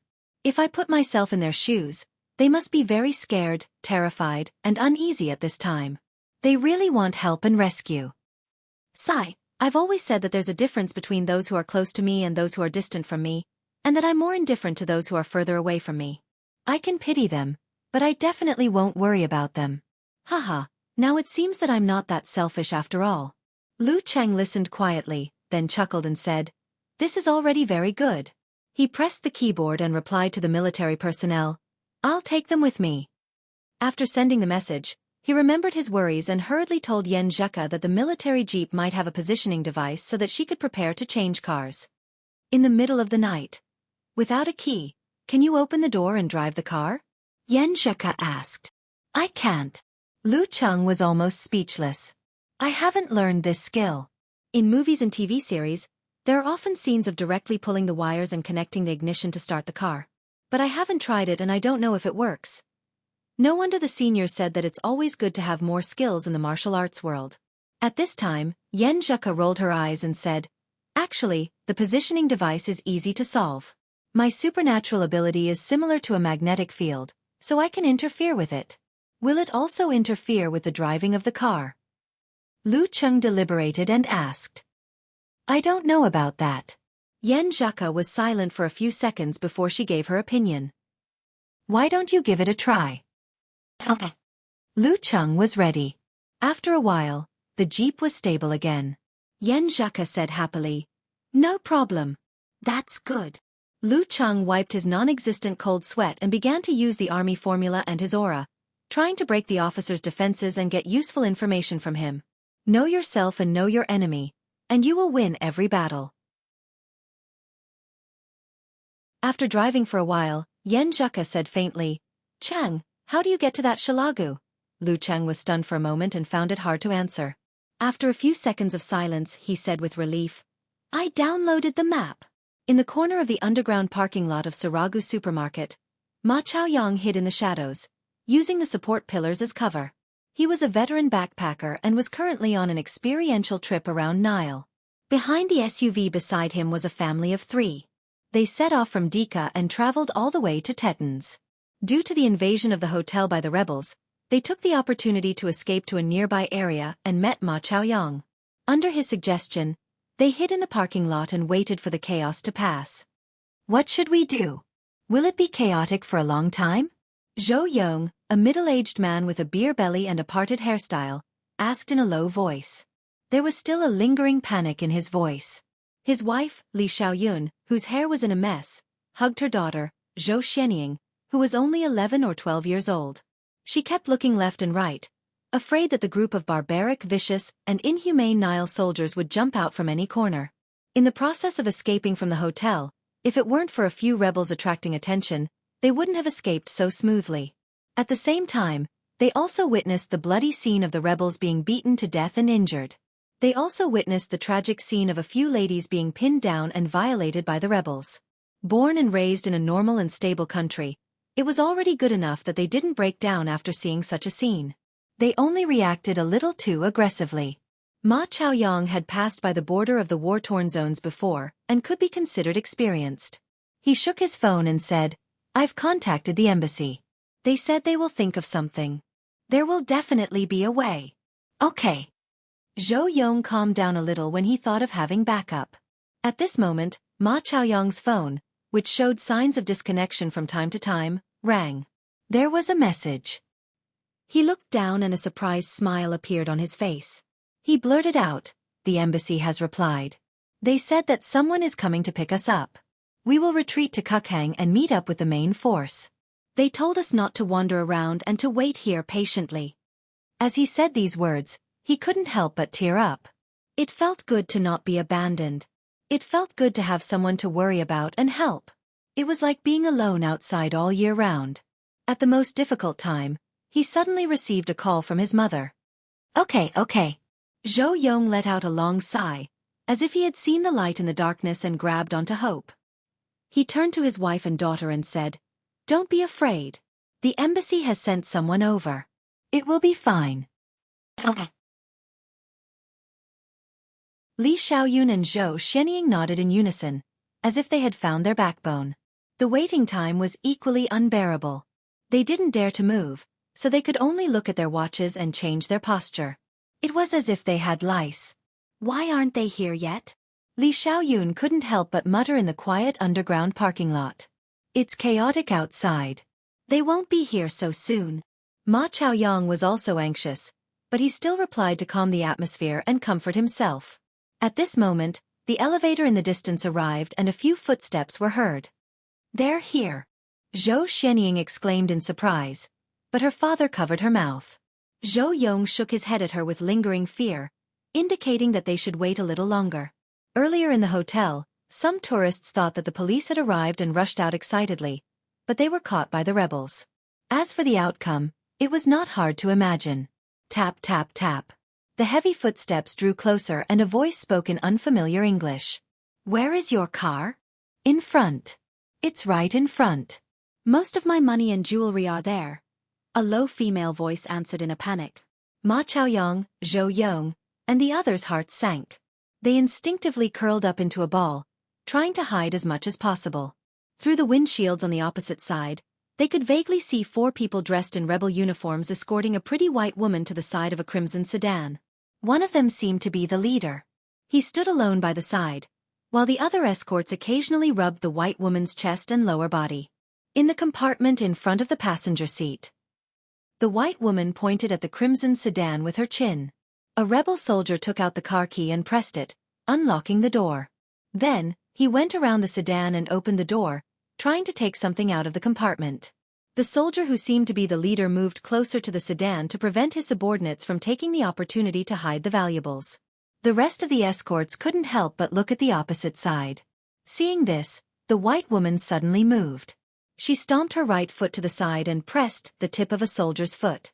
At the same time, she half-squatted and swung her left elbow backward, hitting another soldier in the crotch. Ouch! Ouch! One of the soldiers hugged his foot while the other covered his crotch, forgetting to shoot. The white woman immediately turned around and ran quickly, trying to escape. Bang! Bang! Bang! After a few gunshots, she stopped and fell to the ground. The back of her head was blown open by the bullets. Red and white blood flowed all over the ground, accompanied by the victim's normal incontinence. The soldier who was the leader blew on the front end of the large-caliber pistol like he did in foreign movies. He was very pleased with himself. He had received formal training and was a rare sharpshooter in the tribe. At this time, Zhou Yong covered the mouths of his wife and daughter tightly, his face full of horror. The scene just now almost made him cry out involuntarily. No! The soldier who was searching the sedan raised his head in frustration. That bitch! He looked at the dead white woman and muttered softly, "What a pity!" The leader's face darkened as he waited for his 2 injured subordinates to recover. To Ma Chaoyang, Zhou Yong, Li Xiaoyun, and Zhou Xianying, these few short minutes felt like years. They practically counted every second that passed, and even the sound of their breathing became soft, afraid that they would be discovered if they were just a little bit louder. After a while, except for the soldier whose crotch was injured, the rest of the rebel soldiers began to smash the windows of the surrounding cars. They searched for anything left inside, causing waves of alarms to ring. Perhaps they were tired, or perhaps they felt that this was not a big gain and that they might as well rob other places. The group of soldiers left the parking lot not long after, leaving behind a silence filled with the smell of blood. Ma Chaoyang and Zhou Yong looked at each other, exhaled, and collapsed. They did not know when this nightmare would end. At this time, they heard the familiar Hua Nation language, and they heard standard Mandarin. Ma Chaoyang? Zhou Yong? The people from the embassy are here? Is the rescue team here? Ma Chaoyang and the others jumped up and ran out. At this moment, the Hua Nation language that they used to find so ordinary was like the sound of nature from the light, so intimate and so pleasant to the ears. When they came out of the hiding place, they saw a couple. They were very young and looked more like a college couple. The girl was beautiful and elegant, like a light source in the darkness. The young man was chiseled and calm. Although he was not a soldier, the latter had a calming and comforting power. Zhou Yong, Li Xiaoyun, and the others felt like they had just escaped death. They instinctively said, "You." Lu Qing interrupted them and said with a smile, "We are from the military. We came here according to the embassy's instructions. Don't waste any more time. Get out of here as soon as possible." Hearing this, Ma Chaoyang and the others could no longer hold it in. Their vision blurred. P.S. Zhou Yong, please recommend me. Damn. I'm allergic. The punctual update record I've maintained for several days is gone.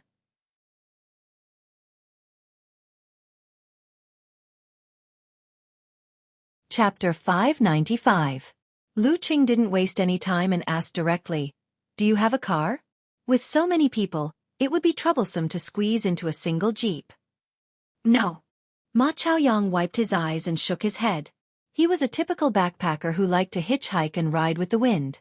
Our rented car is at the hotel. It's chaotic there, very chaotic. Zhou Yong explained with lingering fear.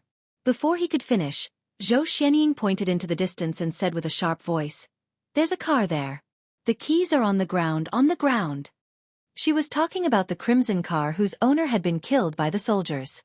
Lu Cheng glanced over and saw the corpse in the half-opened car door. He immediately understood what was going on. He didn't say anything more and changed the topic. "Which one of you knows how to drive?" "Me."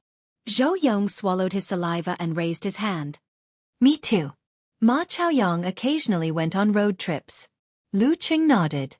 Just as he was about to let them take turns driving the crimson car, he suddenly had an idea. He deliberated for a few seconds and looked at Yan Zhaka beside him. "Cool, let's change cars. That jeep is for military use and is too eye-catching. It's easy to be spotted by drones and the like. Besides, maintaining your supernatural ability will consume a lot of energy.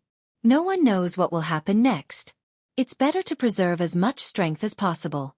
He didn't say this behind Zhou Yong's back so that they could quickly understand the situation and not make stupid mistakes because they thought they were safe now. "Yeah, that's what I thought too." Yan Zhaka's eyes turned up. "Let's all squeeze into one car. We can barely fit in now. One car is more flexible and we won't have to wait for this and that and waste time for nothing." "Okay." Lu Cheng nodded in agreement and ordered Ma Chaoyang and the others to get in first. He himself returned to the jeep and knocked out the officer who had nearly lost control of his bladder. This seemingly cold guy had already broken down under the continuous assault of Lu Cheng's army formula and his own aura. He told them everything he knew. He belonged to the local government forces and didn't betray them. He was assigned by his superior to lead his direct troops to the hotel to hunt down foreign tourists. Regarding this mission, the instructions he received were, "Don't worry about international repercussions. Shoot when you need to shoot, kill when you need to kill." Both Lu Cheng and Yan Zhaka could smell the strangeness of the car, so it was natural for them to change cars. "No matter what Nile is up to, the most important thing is for us to safely evacuate." After he was done here, Lu Cheng came to the crimson sedan. He saw Zhou Yong, Ma Chaoyang, Li Xiaoyun, and Zhou Xianying were all tactfully squeezed in the back row. No one dared to go to the front. The scare and ordeal just now had made them dumbstruck and obedient like quails. The little girl was sitting on her mother's lap on the far left. Zhou Yong was in the middle and Ma Chaoyang was on the right. Yan Zhaka had already gotten the key and started the car. Lu Cheng glanced around, picked up 2 shells and sat in the passenger seat. After he put down his backpack, Yan Zhaka glanced at the map on her phone and said, "From here, we can go north to Route 76. It goes all the way to Kukhang. It's the shortest and best route for us to retreat to. However, I'm worried that too many people will take this route and will be intercepted or robbed by a large force. I want to take a detour and take Route 63 to the east. After leaving the city, turn to Route 92 and enter Route 76 at Pori town. That's already quite far from Teton City, so there shouldn't be any problems. If we receive any bad news on the way, we can still easily turn from Route 92 to Route 71 and head to the port city of Fartuat at the edge of the Sea of Death." While driving here, she had already thought about the route of retreat. Lu Qing thought for a moment and gave her a thumbs up. "Not bad. Let's do that." Yan Zhaka, who was praised, felt more confident and calm. She drove the car smoothly on a dark and narrow road without any streetlights. The surrounding buildings were sometimes tall and sometimes short. Occasionally, gunshots could be heard. Sometimes, flames could be seen. It made one feel the existence of chaos and the beauty of peace from the bottom of their heart. There weren't many cars on Route 63. The girl, who couldn't help but exceed the speed limit, put her skills to good use. It was as though she was driving a crimson bolt of lightning. Lu Cheng glanced at the rearview mirror and saw quite a few cars following them. These were some of the foreign tourists in the hotel. In times of crisis, they chose to follow the strong because the embassies and consulates couldn't take care of them for the time being. In times of chaos, this was the instinct of living things. They've become a motorcade. Yen Zheka also looked into the mirror and said with a smile and a sigh, I don't have a choice. I can't just go down and release a blast of Emperor Yen force to stop them from following us, right? Lu Cheng sighed as he rolled the bullet shell he picked up earlier between his fingers. He couldn't be that cold and heartless. He didn't have the heart of stone.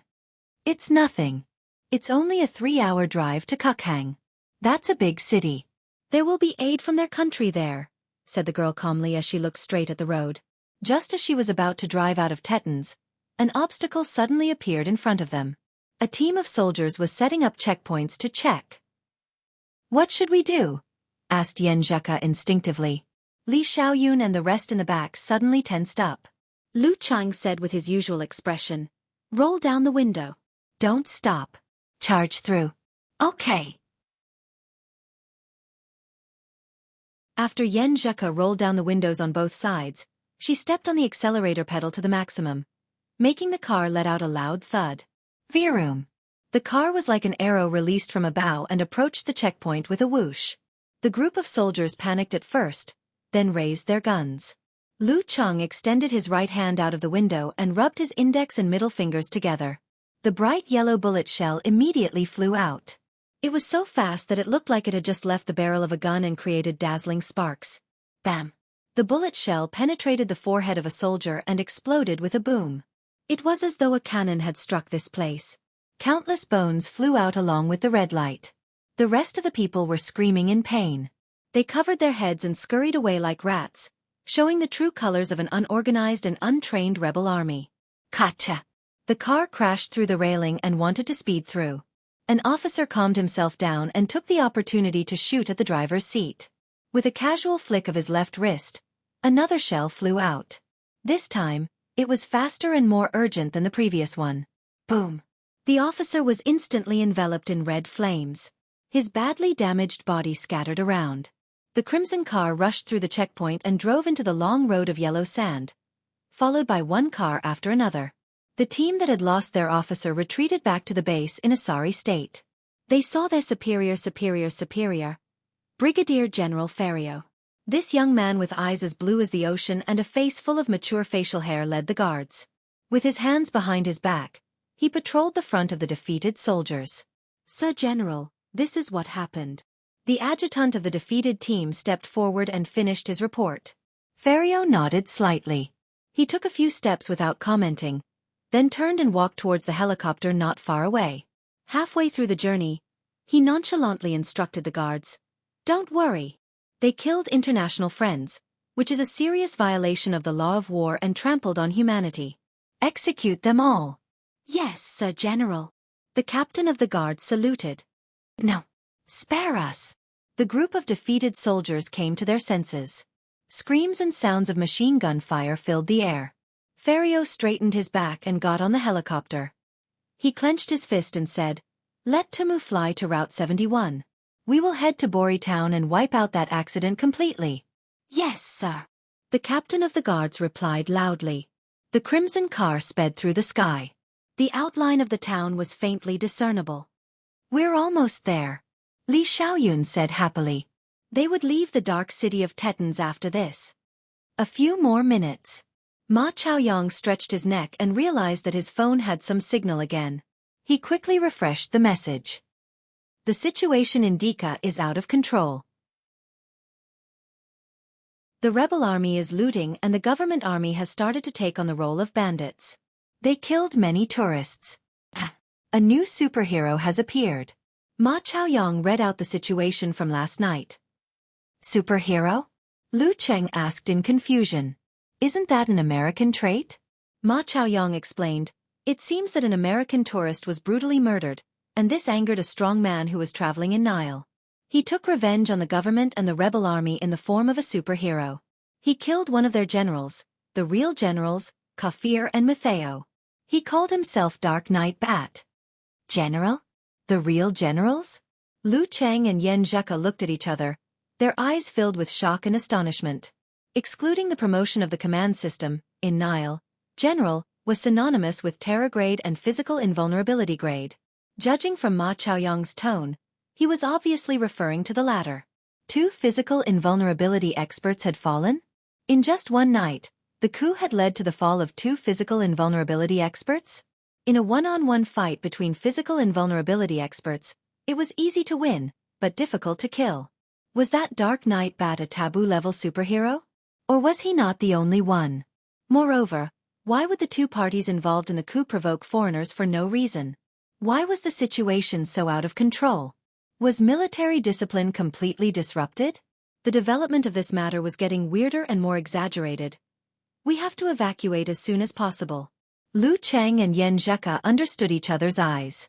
One sped up the car while the other observed the surroundings. Vroom vroom vroom. The family car was driven like a supercar and flew into the town. There were checkpoints set up by soldiers at the front and a helicopter hovered above. Lu Cheng's eyelids twitched. His instincts told him that there was going to be big trouble. Turn around. No, wait a while more, he said calmly. After a dozen seconds, an off-road vehicle in front of them charged towards the checkpoint, taking advantage of its heavy weight. Amidst the sounds of gunfire, it broke through the barrier. Suddenly, a rocket flew through the air and hit the off-road vehicle with a bang. Boom! The violent explosion stopped the following vehicles in their tracks. Flames billowed like mushrooms. In the helicopter, Ferrio held a cigar and watched the scene leisurely. His military uniform was neat and tidy. Cars turned around frantically. Only then did Yen Zheka move. She blended in with the crowd and didn't attract any attention. At this moment, another beam of fire shot out from the helicopter and hit the back, causing another loud sound and intense fireworks. Everyone, stop your vehicles and be checked one by one, the officer guarding the checkpoint shouted with a loudspeaker. P.S. Looking for recommendation votes.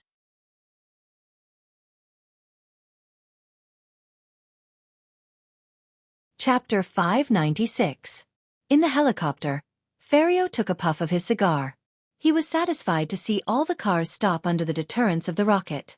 At this time, his adjutant received a message through a special communication device. He quickly reported, found Cacho. He was abandoned in the underground parking lot of Saragu supermarket. He has a mental breakdown and keeps saying things like, I'm a government soldier. He should have told them everything he knows. Get rid of him. Ferrio raised his right hand and made a throat-slitting gesture. What about Cacho's superior, Markdom? Who gave him the order? The adjutant asked cautiously. Ferrio glanced at him coldly.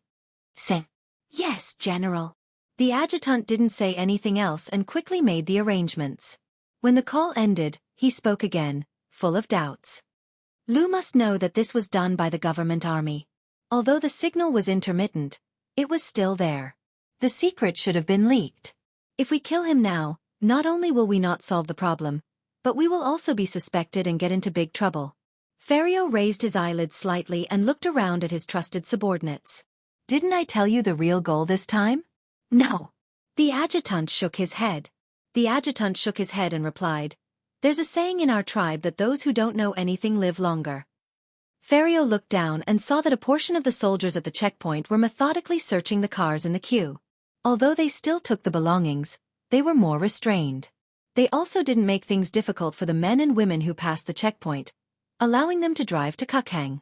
This calmed the hearts of the fugitives, and they all had the idea of spending money to avoid disaster. The government sent a regular army to hold foreign tourists hostage.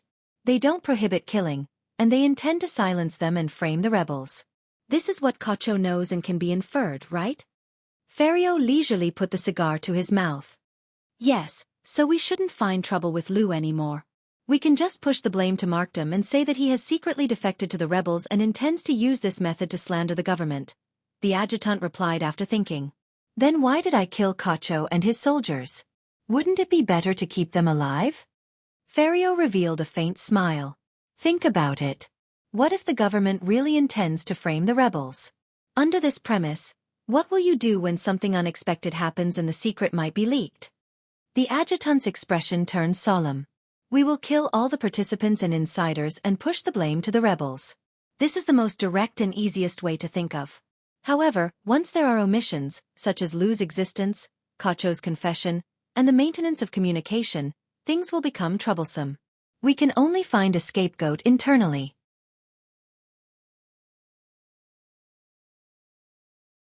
I can already imagine the satisfaction, joy, and carefreeness after killing Lu Cheng. This will allow me to take that final step and become a true demigod. If I can't defeat and kill Lu Cheng while he's burdened, helpless, and restrained by the armed helicopters, then that means I deserve to die. This lunatic. This sick guy. The adjutant cursed in his heart. He wasn't sure if Brigadier General Ferrio was doing this for the pharaoh, for himself, or for both. After a few seconds, Ferrio opened his eyes again. He looked down and said with dissatisfaction, "They're too slow." "Lower the helicopter," he ordered, then got up and walked to the side of the cabin door. When the helicopter was within 15 meters, Ferrio's eyes flashed. He pressed out with his right palm, and the surroundings suddenly turned dark. It was as though a sandstorm was about to hit Oasis Town. The darkness moved slowly, sweeping across one car after another. The heat, activity, and other characteristics of the creatures inside appeared vaguely in Ferrio's mind. As long as Lu Cheng didn't control his breathing, heartbeat and aura, he would be like a torch in the night, bright and eye-catching. At this moment, in the dark lake of Ferrio's heart, a burning sensation like the sun shone, tearing apart all the haze and illuminating all the darkness. Found him. Ferrio squinted his eyes and said to himself happily. In the crimson car, Yen Zhuka found that the soldiers at the checkpoint ahead weren't like the soldiers in the city who would kill and humiliate indiscriminately. Other than taking some belongings, they would follow the rules and let them go after inspection. They seemed to be looking for someone. The girl observed for a while and speculated. If it involved herself, it would be even more dangerous. This is the government army, Lu Cheng concluded. He thought of Officer Kacho, whom he had captured last night, and had a bad feeling about the inspection. As soon as he finished speaking, a cold and evil feeling swept across his body. The strong sense of danger made him shout without thinking, "Turn left! Hit the gas!" Yen Zhuka didn't understand, but she instinctively believed in Lu Cheng and his anxious tone. She hurriedly released the brake and stepped on the gas pedal to its limit. At the same time, she turned the steering wheel to the left. Almost no thoughts flashed through her mind during the entire process. With a roaring sound, the car left the engine and sped to the side, entering the muddy ground of the oasis. Bang! At this time, the armed helicopter fired a missile at the place where the car was originally parked. Boom! The strong explosion shook the surrounding glass and overturned the cars in front and behind. Flames and smoke billowed. "Speed up and go around the checkpoint." Lu Cheng's heart was as cold as ice as he calmly ordered. Yen Zhuka sped up without hesitation, running towards the checkpoint on the bumpy ground of the oasis. Brake! Turn right. Lu Cheng looked around and predicted. Whoosh! The crimson car stopped and turned, approaching the original road. 2 rockets, one on the left and one on the right, completed the coverage. Rumble! The violent explosion woke up the others. The escapees no longer cared about anything else and rushed towards the checkpoint in all kinds of ways. The scene became extremely chaotic. Pretty nimble. In the helicopter, Ferrio faintly smiled. Holding his unfinished cigar, he leaped down and gracefully landed on top of a car from a height of more than 10 meters. His landing created a huge depression, but he didn't shake or sway. He strode forward, using his own mobility to intercept the relatively heavy crimson car. He was trying to block the route so that it would be distracted by one thing and be hit sooner or later. Seeing the red-eyed man in the military uniform getting closer and closer, Lu Cheng's mind was filled with thoughts. He already had a plan. He sent a voice transmission to Yen Zhuka. "I'll stop him. You continue to rush through the checkpoint. If you can't dodge, immediately abandon the car and save yourself. Don't worry about anything else." With Ku's strength and mobility, she wouldn't be hit so easily unless they formed a net of fire. And it was very difficult for an armed helicopter to do so. At this critical juncture, Yen Zhuka didn't waste time. Taking advantage of the opportunity, Lu Cheng suddenly pushed open the car door and rolled out through the gap. With a push of his hand, He leaped and crossed a distance of more than 10 to 20 meters to where Ferio was. The machine gun fired, hitting the air and leaving a row of bullet holes in the ground. Ferio threw away the cigar in his hand, smiled at Lu Cheng, and said in perfect English, "Tell me, will you die first, or will they?"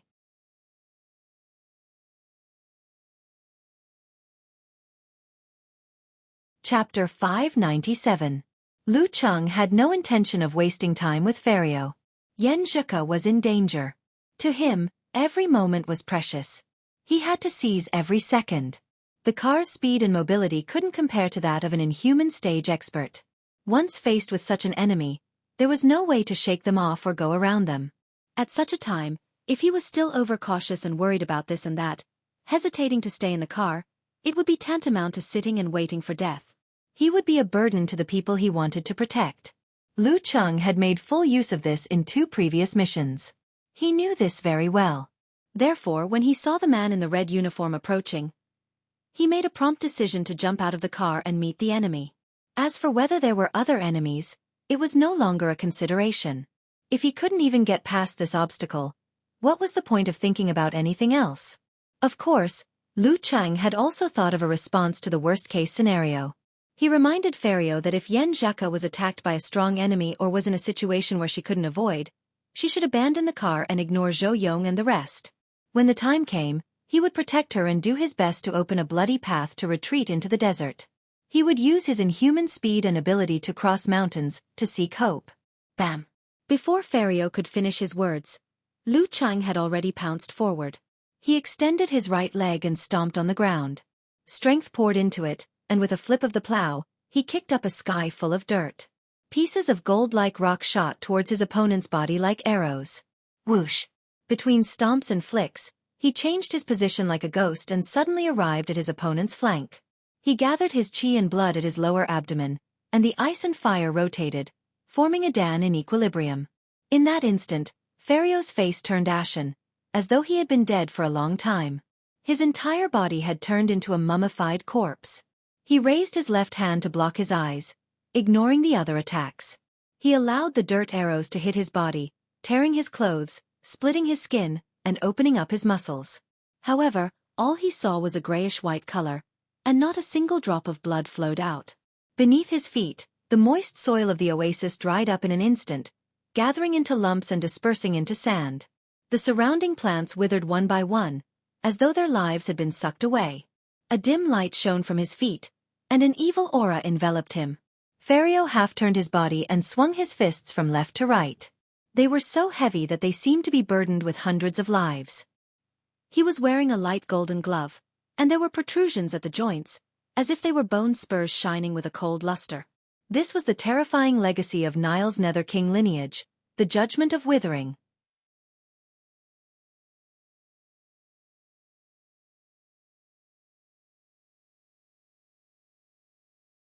As an expert who had been on the battlefield for a long time, Ferio didn't care about such a small injury. The soil under his feet quickly eroded, and a dark light flashed in his eyes. He was about to counterattack. At that moment, Lu Cheng used his shriveled fist from the realm of all-seeing God to grab Ferio's hand at his abdomen. With a violent shake, his opponent's joints cracked, and the foreign force he had gathered dissipated. His muscles were weak, and he was like a subdued cobra. Darkness appeared in Lu Cheng's mind, cold and deep. With the sound of thunder, Lu Cheng pulled his opponent's shoulder and threw out another punch. White fog swirled around him, and frost filled the air. Severe warning. Not good. Ferio's hair stood on end. He opened his mouth and spat out a mouthful of illusory pitch-black blood at Lu Cheng's face. The smell of blood spread in all directions, and it was nauseating. He wanted to force his enemy to dodge, neutralize the danger, and gain the upper hand. At that moment, Lu Cheng didn't move his body or his feet. He merely tilted his face to the left, avoiding eye contact. Bam! His fist landed on Ferio's shoulder, causing his bones to cave in and ash to scatter everywhere. Sizzle! Half of his face was stained with black liquid and corroded. It was a hideous and terrifying sight. Ferio's eyes were unfocused, as though he had fallen into a long slumber. Lu Cheng's other arm shook, and with a smack, it landed on the stunned enemy's head. Bam! Ferrio's head exploded. Fragments and bits of red and white flew everywhere, and no one could find anything that was still intact. He didn't even leave behind a trace of regret or fear. Lu Cheng didn't even look at him. He turned around abruptly, picked up a rock, and held it in his palm. Imbuing it with flame force, he took large strides using the simplified attainment formula and threw it at the helicopter in mid-air. Boom! The rock flew like a rocket, covering a distance of several hundred meters. Behind Lu Cheng, the headless Ferio fell to the ground.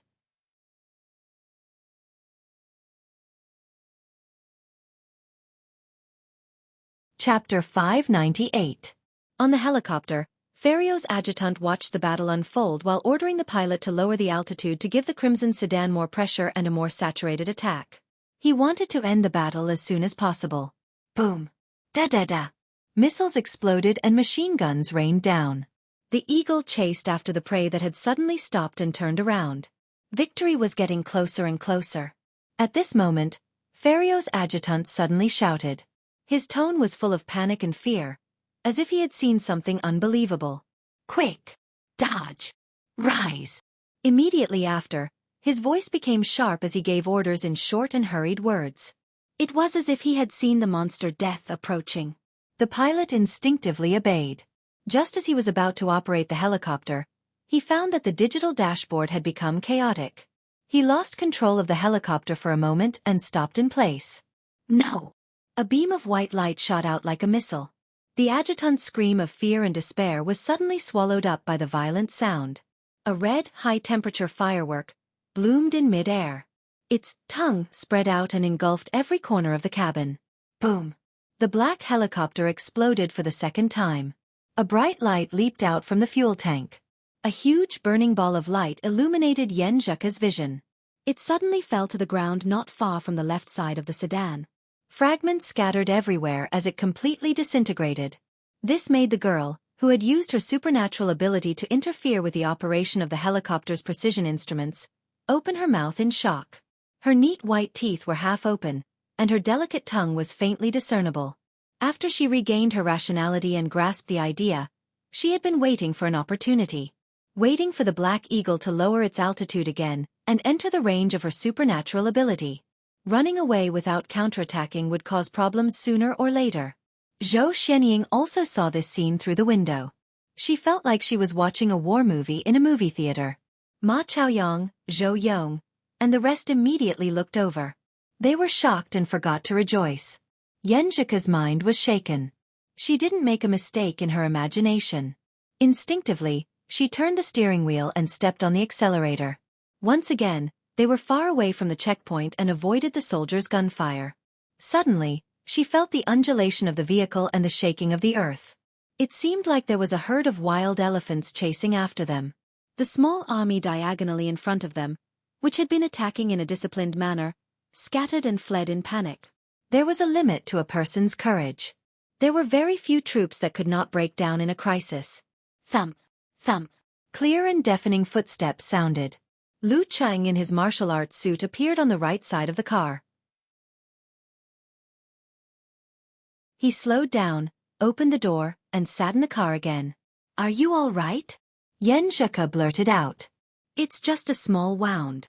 Lu Cheng felt a burning pain on the right side of his face. He knew that the wound was hideous enough to frighten the girls in the back row. In the situation just now, his mind was filled with thoughts of killing his opponent at all costs. In the face of such a powerful enemy, the slightest hesitation or concession would result in a reversal of the situation. At that time, not only would he be in danger, but he would also delay the rescue of Ku. Because of this, he had prepared severe warning and could not divert his attention to use ice armor, so he did not retreat in the face of danger and exchanged injuries for victory. Of course, this was also due to the fact that he was able to accurately judge the enemy's attacks under the realm of encountering gods in the void. "That's good." Yen Zheka heaved a sigh of relief and turned the car onto the road. "Let me heal my wounds first," Lu Cheng said as he visualized. He formed a seal with his hands and exhaled. Confrontation. Tranquility descended. Mysteriously, Lu Cheng's blood flowed into his right fist again, nourishing the withered muscles. Under the frenzied metabolism, it slowly but surely healed itself. However, after shaking off the black liquid, The corroded right side of his face healed rather slowly. It even caused him to feel feverish on his forehead and slight dizziness in his head. Poison? A very strange poison? The thought flashed through Lu Cheng's mind as he made up his mind. He quickly made a force concentration and gathered ice, fire, mind, qi, blood, and poison in his lower abdomen. A starry sky appeared, rotating and balancing. He placed his consciousness at the apex of the universe. Relying on his superior control, he gathered the poison bit by bit, sending it through the absolute cold darkness. Slowly, it showed signs of freezing and deactivation. In no time, the poison approached the nearest star. It sizzled, burned, and evaporated into gas. Boom! With the explosion of his Dan force, Lu Cheng rolled down the car window and spat out a jet of black gas, dispersing it into the natural world. This healing method was unique to him. Confrontation. Lu Cheng exhaled again. The corroded skin and flesh on his face fell off, revealing a squirming scarlet that quickly formed a scar. It was still hideous, but much better than before. In another 10 to 20 minutes, the scar would fall off. With the help of his superior self-healing ability and the confrontation formula, the remaining scars would vanish completely in less than 3 days. No need to play ghost. He laughed, drawing Yen Zhika's puzzled gaze. Unfortunately, she could only see the left side of his face. Disfigured. Yen Zhika's eyes darted upwards as she made a guess based on the words, playing ghost. She wasn't worried about the outcome. Cheng could even remove old scars, let alone new ones. This was truly an ability that he was envious of. It was a pity that it required the realm of all-seeing God and the confrontation formula. In a moment of desperation, Lu Cheng answered succinctly. With that, he looked at the road ahead, at the occasional abandoned car by the roadside due to forgetting to refuel. He sighed softly. I thought an opponent like that could force me to make a breakthrough. Unfortunately, all it did was add some experience to the deathmatch. In the back row, Zhou Yong, Ma Chaoyang, and the rest fell silent. They weren't martial arts enthusiasts, so they couldn't tell Ferrio's level of strength. However, they had a deep understanding of how terrifying a fully equipped armed helicopter was from television, daily life, and the experience of being hunted down. One could only imagine how terrifying someone who could destroy such a thing so effortlessly was. After hearing Lu Cheng's exclamation, Yen Zhika pursed her lips and comforted him. Perhaps you have to walk your own path. External forces are useless. Following that, she changed the topic. Cheng, I feel that my supernatural ability is similar to a magnetic field. It's quite useful against high-tech and high-precision things. Yes. Lu Cheng agreed. As he spoke, he replayed everything that had happened in his mind. Suddenly he said, Cuckoo, stop the car.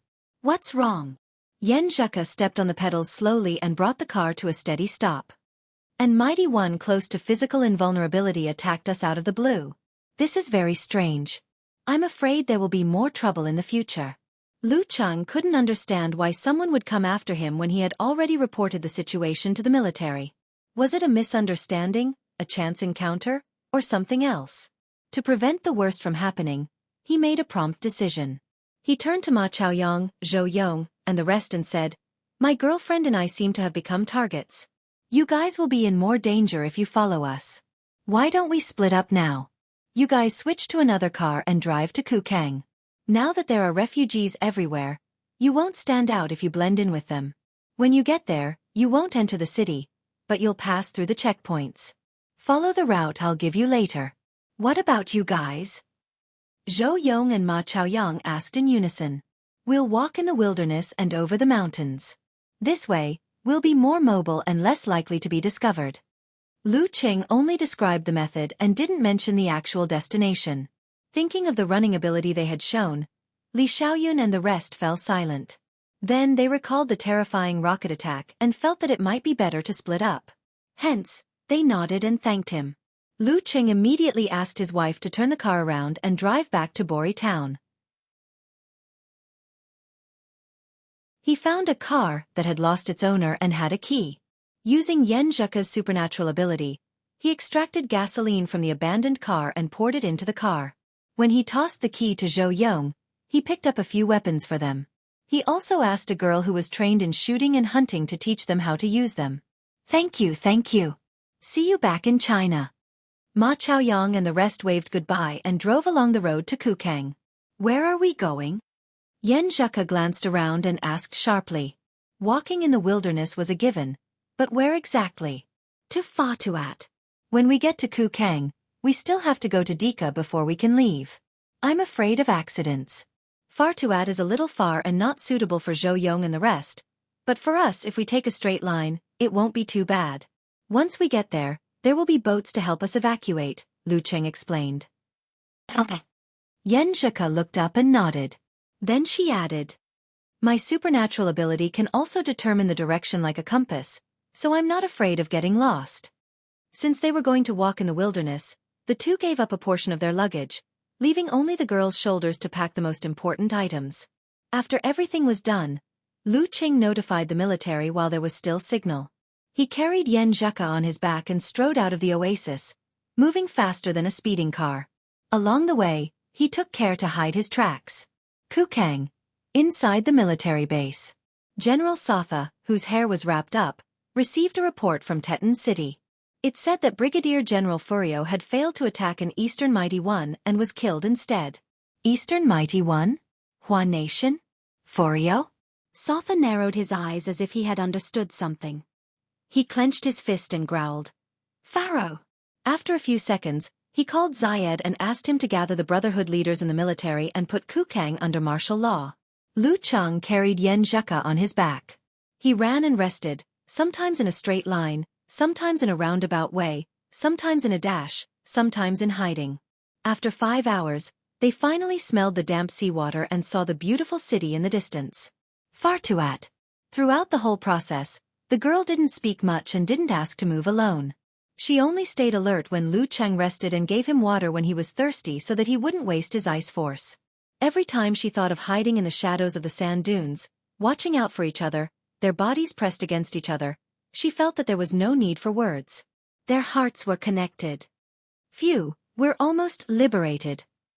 Lu Cheng looked at the city and laughed.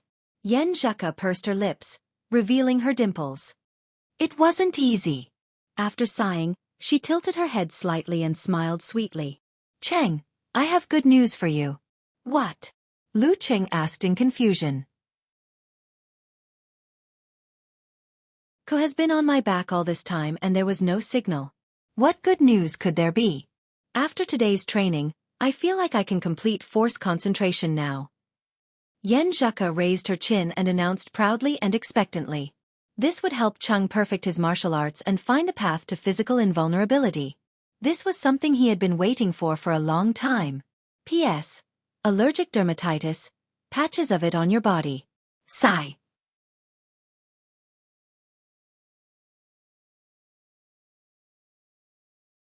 Chapter 599. Surprised and delighted, Lu Qing blurted out. Really? His reaction made Yen Zheka feel very proud.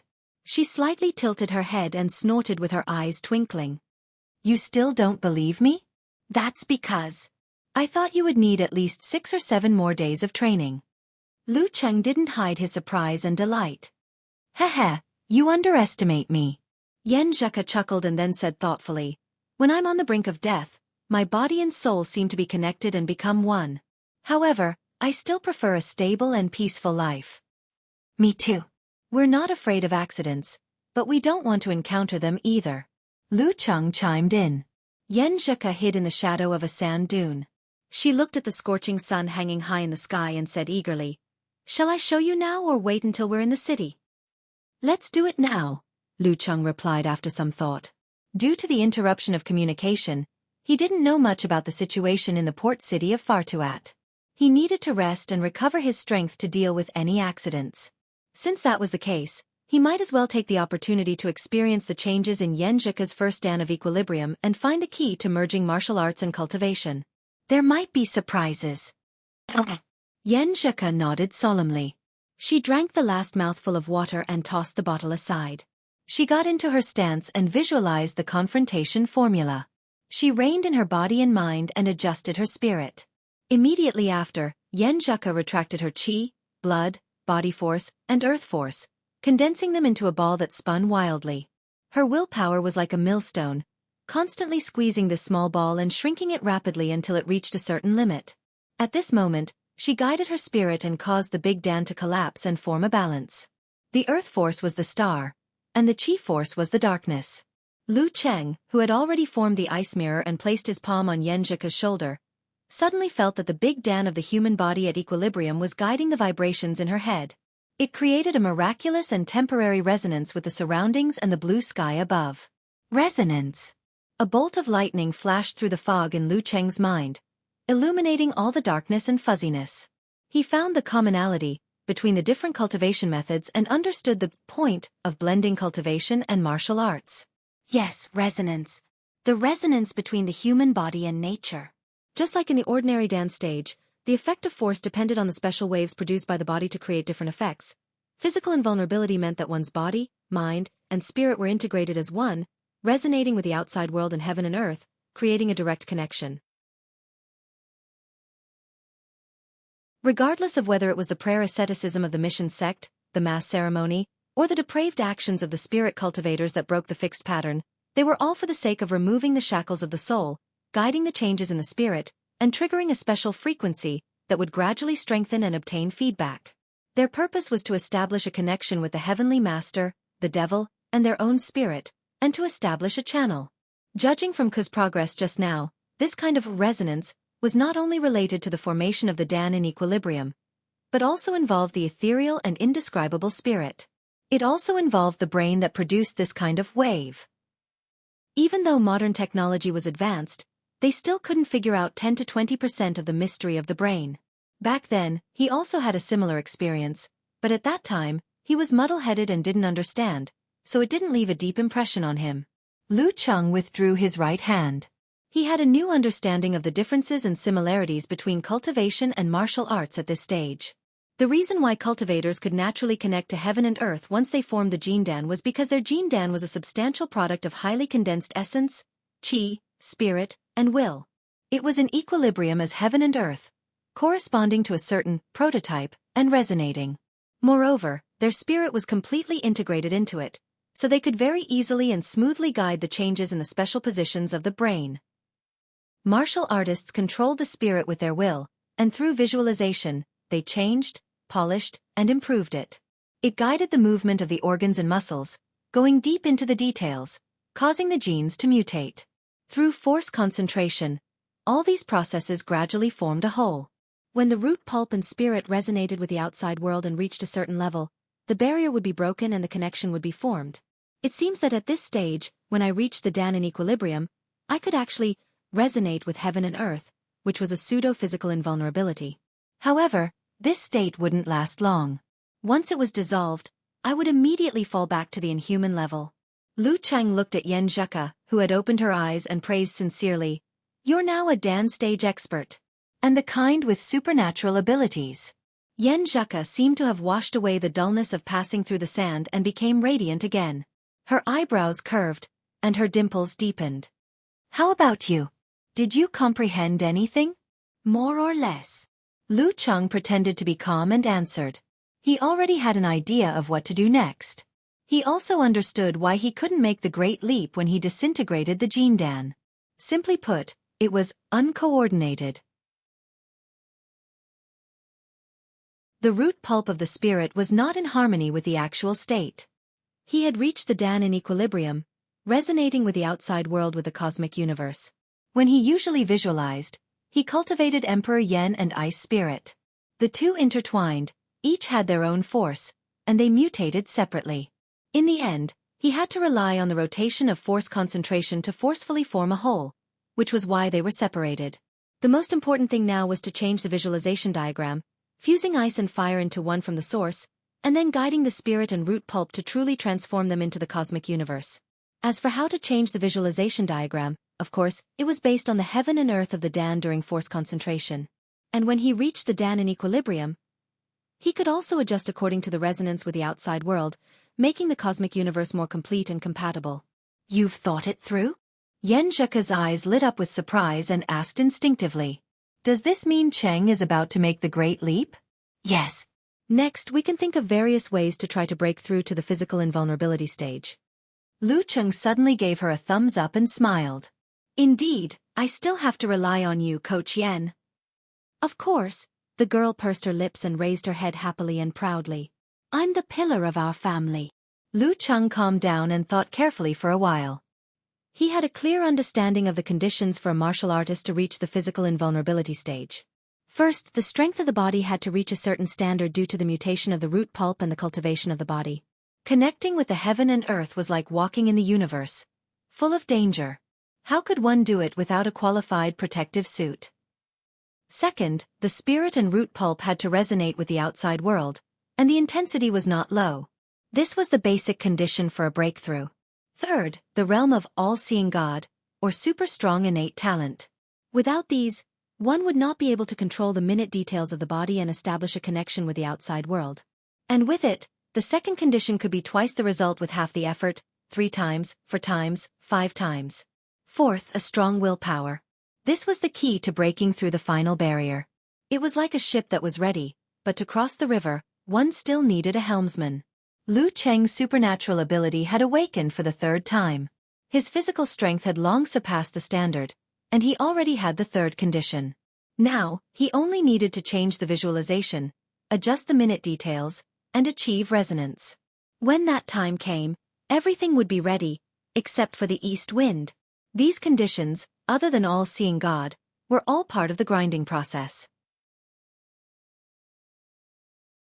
Therefore, the earlier one reached the high pin, the more time one had to train, and the easier it would be for them to reach the physical invulnerability stage. It was no wonder that many inhumans would enter the war-torn zones for real practical training. The stimulation between life and death could indeed strengthen one's willpower and help them take the final step. Of course, the breakthrough was a process, not a node. Even if one broke through the barrier at the last moment, it would still take 10 to 20 days to connect with the heaven and earth, adjust according to the feedback, and establish a solid connection. Only when all this was done would one be a true physical invulnerability mighty one. Thinking of this, Lu Cheng smiled and said to Yen Zheka, "Help me watch. I'll give it a try." Okay. The new Danqi expert, Cuckoo, was eager to try and keep a lookout for her surroundings. Lu Cheng stood in a still stance, gathered his qi and blood in his dantian, and let the universe of darkness and stars take shape and rotate slowly. This time, he didn't do things like writing the 9 words formula. Instead, he raised his willpower, messed up his mind, and let it spread throughout the dantian. The universe inhaled and exhaled, and the stars moved naturally. In that feeling of silence, Lu Cheng felt as though he was truly standing outside the atmosphere, in the cold and dangerous darkness. The blazing sun in the distance breathed and expanded with the same rhythm, as though it had a subtle connection with him. Comprehending the resonance and the charm, Lu Cheng only ended the Dan concentration realm after a few minutes. His force gushed out of him. He activated the confrontation formula, cleared his mind, and started visualizing again. This time, he wasn't visualizing Emperor Yen or Ice Spirit, but a combination of the two. The former was the star, heavy and scorching, while the latter was the void, cold and dark. They guided each other, transformed each other, rotated, and balanced. It was in line with the miniature universe after Lu Cheng's force concentration. After repeated attempts, Lu Cheng finally completed this new visualization with reference when he was in a state of exhaustion. Visualizing refined the mind guided the root pulp, and the already balanced state of ice and fire adjusted slightly, making it even more harmonious. Beside him, Yen Zheka looked around and listened attentively, focusing on completing the task Lu Cheng gave her. After an unknown period of time, she suddenly heard a series of thunderous sounds around her. They went from sparse to dense, and gradually merged into one. Amidst the banging sounds, she looked back at her husband in shock. She realized that the air around Lu Cheng had formed a vortex, and when it landed on her, it was both hot and cold. It can't be, right? Yen Zheka was speechless, dumbfounded. At this moment, everything calmed down. Lu Cheng slowly opened his eyes, and in the depths of his eyes was a dazzling darkness, like the perfect starry night sky in the highlands. "You broke through?" Yen Zheka blurted out. "How is that possible?" Lu Cheng shook his head and laughed. He continued, "However, maybe it's because the root pulp was guided by the Gene Dan during the 3rd awakening of the supernatural ability. Ice and fire blended into one, and it wasn't difficult to achieve a resonance. So? Yan Zheka asked in confusion. Lu Cheng smiled happily. So, after another 2 or 3 adjustments, maybe tonight or tomorrow morning, I'll have all the prerequisites for physical invulnerability.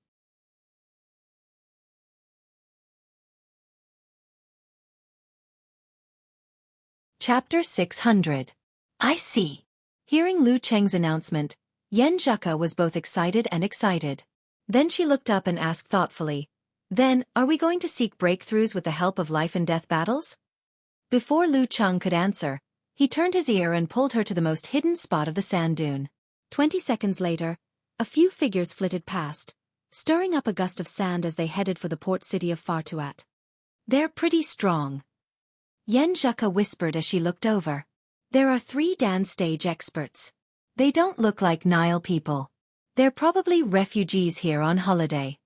Lu Cheng rubbed his throbbing temples. Ku, I'm going to take a nap. You continue to be on guard. He didn't use the wholeness formula. He wanted to be in his best condition to face any possible situation in Fartuat. Okay. Yan Zheka agreed without hesitation. She had already forgotten about her previous question. Lu Cheng sat down cross-legged and visualized the confrontation formula. He cleared his mind and quickly fell into a deep, dreamless sleep. Just like that, under the scorching hot desert sun in the afternoon, he slept for a full hour. When he woke up, he was full of energy, full of vigor, and was a good man again. Ku, you should rest too. Recover to your peak condition. Lu Cheng didn't get up. He stretched his neck. Yan Zheka nodded obediently. She hid in the shadows and leaned against Lu Cheng. After calming down her excited mind, she slowly fell asleep. The day's fatigue and tension had all melted away. When she woke up, it was close to evening. The sun was setting in the west, dyeing the yellow sand crimson. It was as though the place had turned into a blazing sea of fire. It was a magnificent sight. So beautiful. Yan Zheka opened her eyes. This was the first scene she saw. She felt like she was still in a dream. This was the calm after chaos. This was the relaxation of wariness. In her eyes, this was the most beautiful scenery of her trip to Nile. The two leaned against each other and looked at each other for a while. They got up at the same time and climbed up the sand dune. They looked at Fartuat again and saw that the lights of the port city were already lit up. The power hasn't been cut off yet. This means that even if there's chaos, it's only in certain areas. The overall situation is still orderly, Yan Zheka said logically. Let's go. Lu Cheng smiled and squatted down. The girl leaned over and asked curiously, Cheng, what's the difference between your path of martial arts and cultivation? She had been pondering about this matter before. To be more precise, it's a combination of martial arts and cultivation. My final breakthrough will be more like martial arts. With the help of Dan Equilibrium, I'll be able to resonate with the outside world in advance and establish a connection between my brain, spirit, and root pulp. The final step will still be the path of martial arts, but slightly different in details. Lu Cheng pondered as he rushed down the sand dune and headed for his destination like a hurricane. Strangely enough, his words were not affected in the slightest by the violent wind. Yan Zheka lowered her body and whispered in his ear, So you're the one who opened up a new path in the martial Tao? You can say that.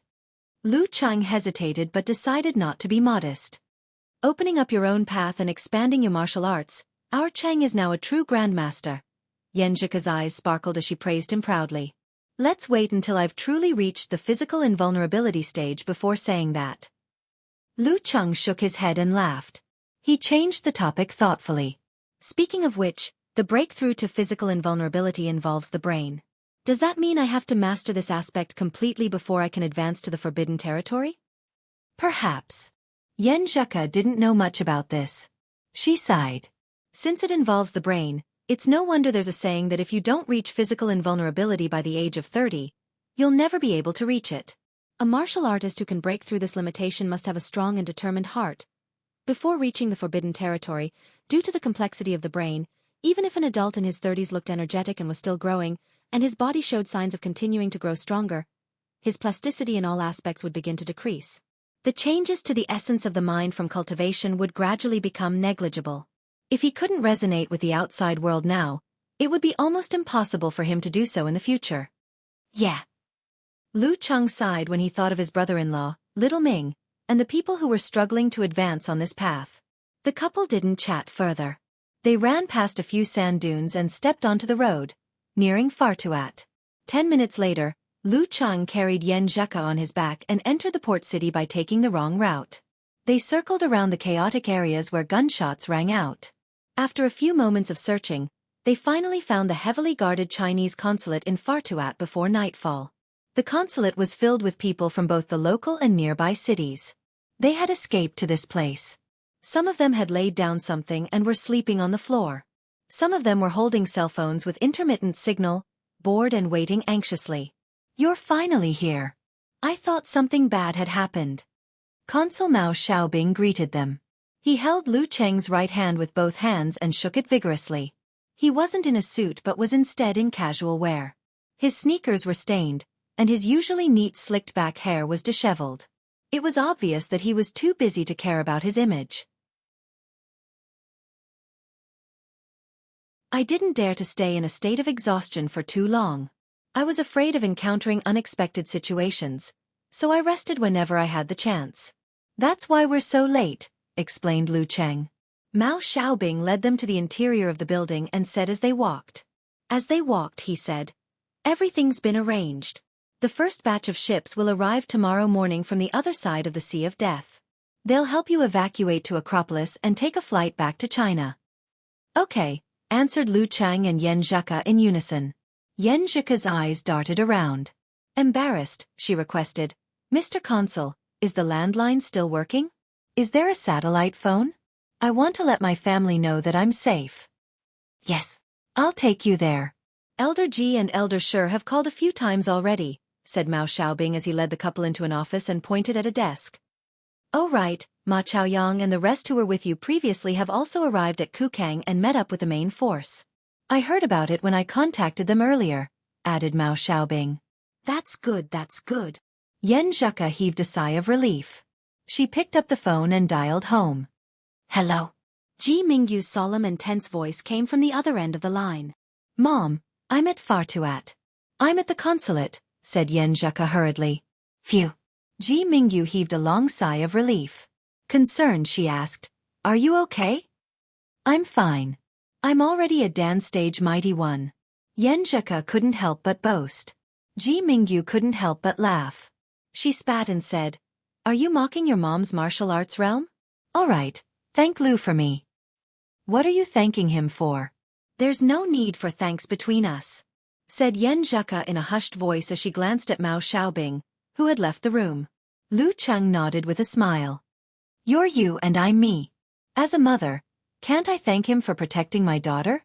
said Ji Mingyu, amused.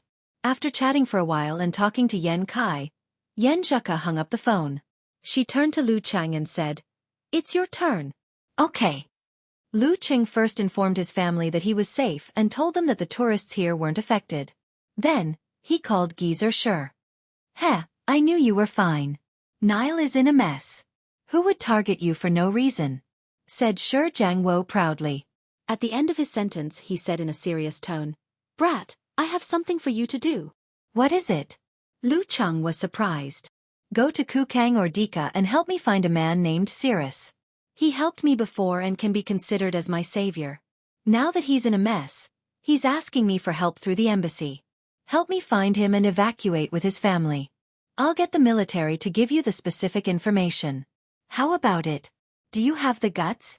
Do you have the confidence to do it?" asked Geezer Shi with a sneer. "I'm confident that I can escape from a physical invulnerability expert," thought Lu Cheng. "Don't worry, master. I'll do my best. As long as my life isn't in danger." "Good. At least you have some filial piety." Shi Jiangwo clicked his tongue. "All right, don't hang up. I'm with Geezer Ji. He has something to tell you too." "Kuka's grandpa?" Lu Cheng waited in confusion. In the girl's confused eyes, he heard Ji Zhenjiang's clear voice. "Lu, I don't treat you as an outsider. I'll get straight to the point. Lin Kai Sai. After Lin Ke broke through to the inhuman stage, he snuck into the war-torn zone. With his current level, it's very dangerous for him to deal with the situation there. Moreover, it's very likely that he'll come to Nile and take advantage of the chaos to hone himself. Damn, my brother-in-law is really capricious. It's really like his style. Lu Chang criticized in his heart and answered sincerely, "Yes, Senior Ji." After hanging up the phone, Shi Jiangwo and Ji Jianzhong, who were in the military base, looked at each other and laughed at the same time. If we don't find something for him to do, this stinky brat will definitely follow your little Yen back to China. He won't take advantage of the chaos in Nile. Sharpen his skills with real weapons. Geezer sure acted as if he knew his unfilial disciple like the back of his hand. Ji Jianzhong sighed and smiled. We can only do so much. Whether he can make the great leap still depends on himself. Lu Chang had just put down the phone when Yen Zheka, who had been listening, covered her face and smiled bitterly. My brother is really... How could you bring him back? She didn't mention the mission. She understood and accepted. Knock him out and drag him away, answered Lu Cheng without hesitation. At this moment, Mao Xiaobing knocked on the door and entered. He smiled and said, I'll bring you to meet someone. Who is it? Asked Lu Cheng, hiding his confusion. You know each other. Mao Xiaobing smiled and turned to leave. Lu Cheng and Yen Zheka followed with a confused look. When they reached the second floor, he pushed open the door of the small meeting room and revealed a figure inside. It was Peng Liyun, wearing a blue martial arts suit, with short hair, looking fresh and clean. Only then did the heavenly son of the era retract the light in his eyes. The surroundings were dark and the pressure outside the window was heavy. Priest? Shouted Lu Cheng in surprise and delight. Then, his eyes turned cold and he blurted out, You've reached physical invulnerability? Priest seemed to be able to communicate with heaven and earth and summon lightning at any time. Yeah. Peng Liyun nodded with a smile. Previously, in the war-torn zones, I fought with a few experts. Among them was Vagar. He improved quickly and fully developed his supernatural ability. He's almost at the level of a physical invulnerability expert. Hee, we're not the only ones who have the opportunity to improve by leaps and bounds. Anyway, I've finally made the great leap in the pursuit. Congratulations! Lu Cheng and Yen Zheka cupped their hands and smiled without any reservations. Aren't you going to be there soon? Peng Liyun chuckled, feeling the interaction between Lu Cheng and the surroundings. Yes, admitted Lu Cheng frankly. Then he asked, Why are you in Nile? Peng Liyun smiled and said, I've received a lot of favors from the military in the war-torn zones. This time, I'm here to help and save some people. Also, in this chaotic situation, it's convenient for me to challenge the famous experts in Nile. He sounded eager, like a certain someone. Why do I feel like you've been infected by Ren Li? Teased Lu Cheng. Maybe. Peng Liyun fell into deep thought. After a long while, he came back to his senses and said, Maybe we're both learning from each other.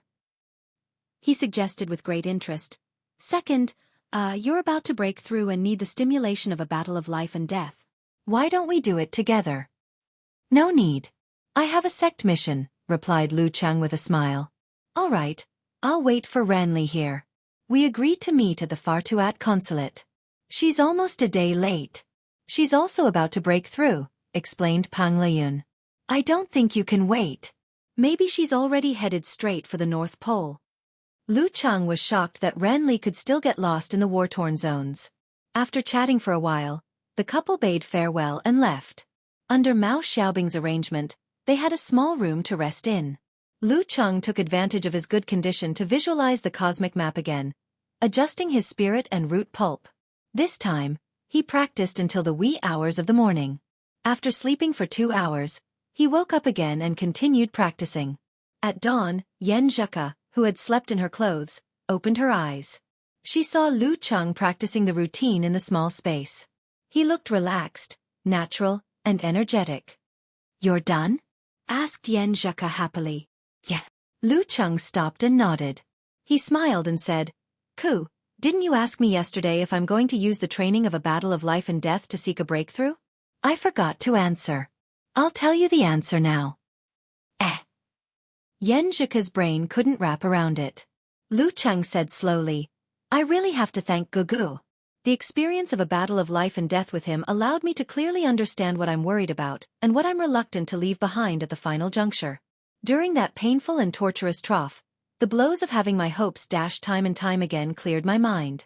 I summarized the techniques and understood what I really want, what I'm protecting and why I'm fighting. I've never felt so clear and determined before.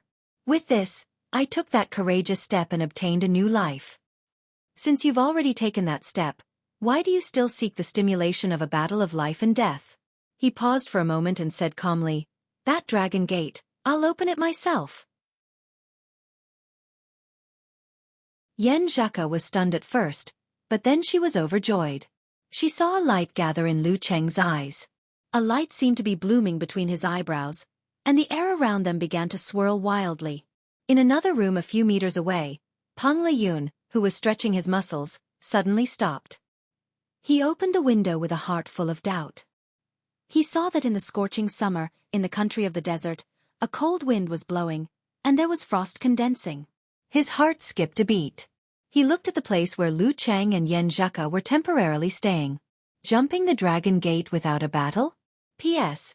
It's a 4,000-word chapter, so it's a little late.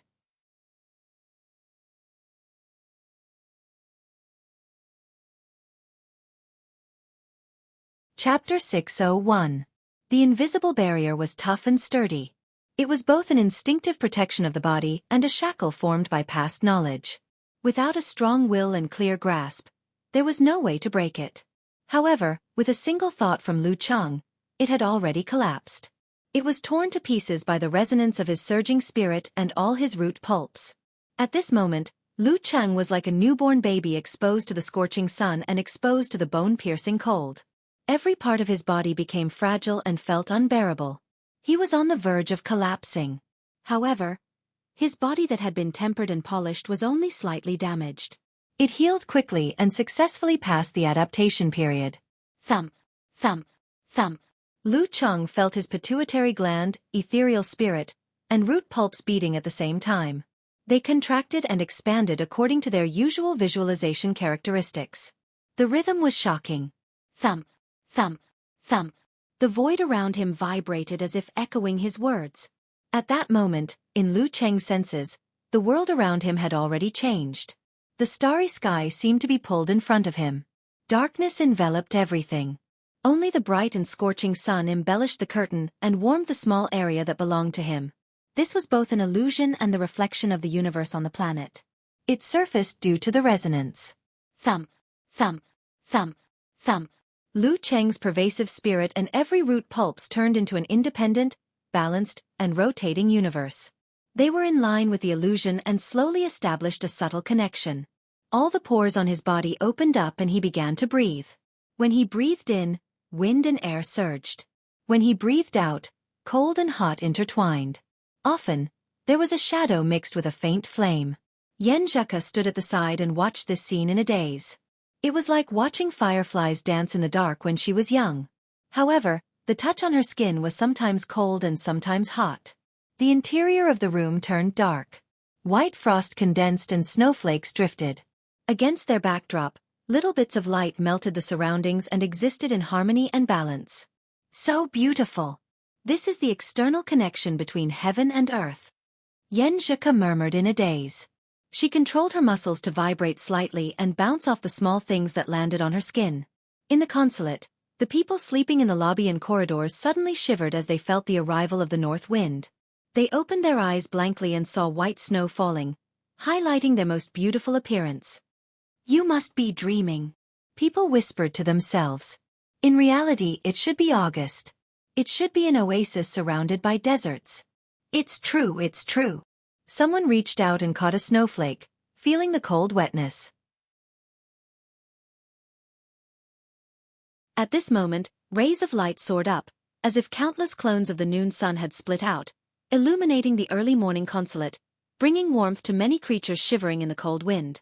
However, this did not affect Bei Feng in the slightest, nor did it affect the dance of the snow fairies. It was as if they had long since divided the territory. However, the borders were so blurry, and the process was gradual. Everyone stared blankly. They felt that their hearts were shocked by this fantastic scenery, but they were also filled with doubt and puzzlement. When it snows in June, there must be great injustice. Then what does it mean when it snows in August? Physical invulnerability.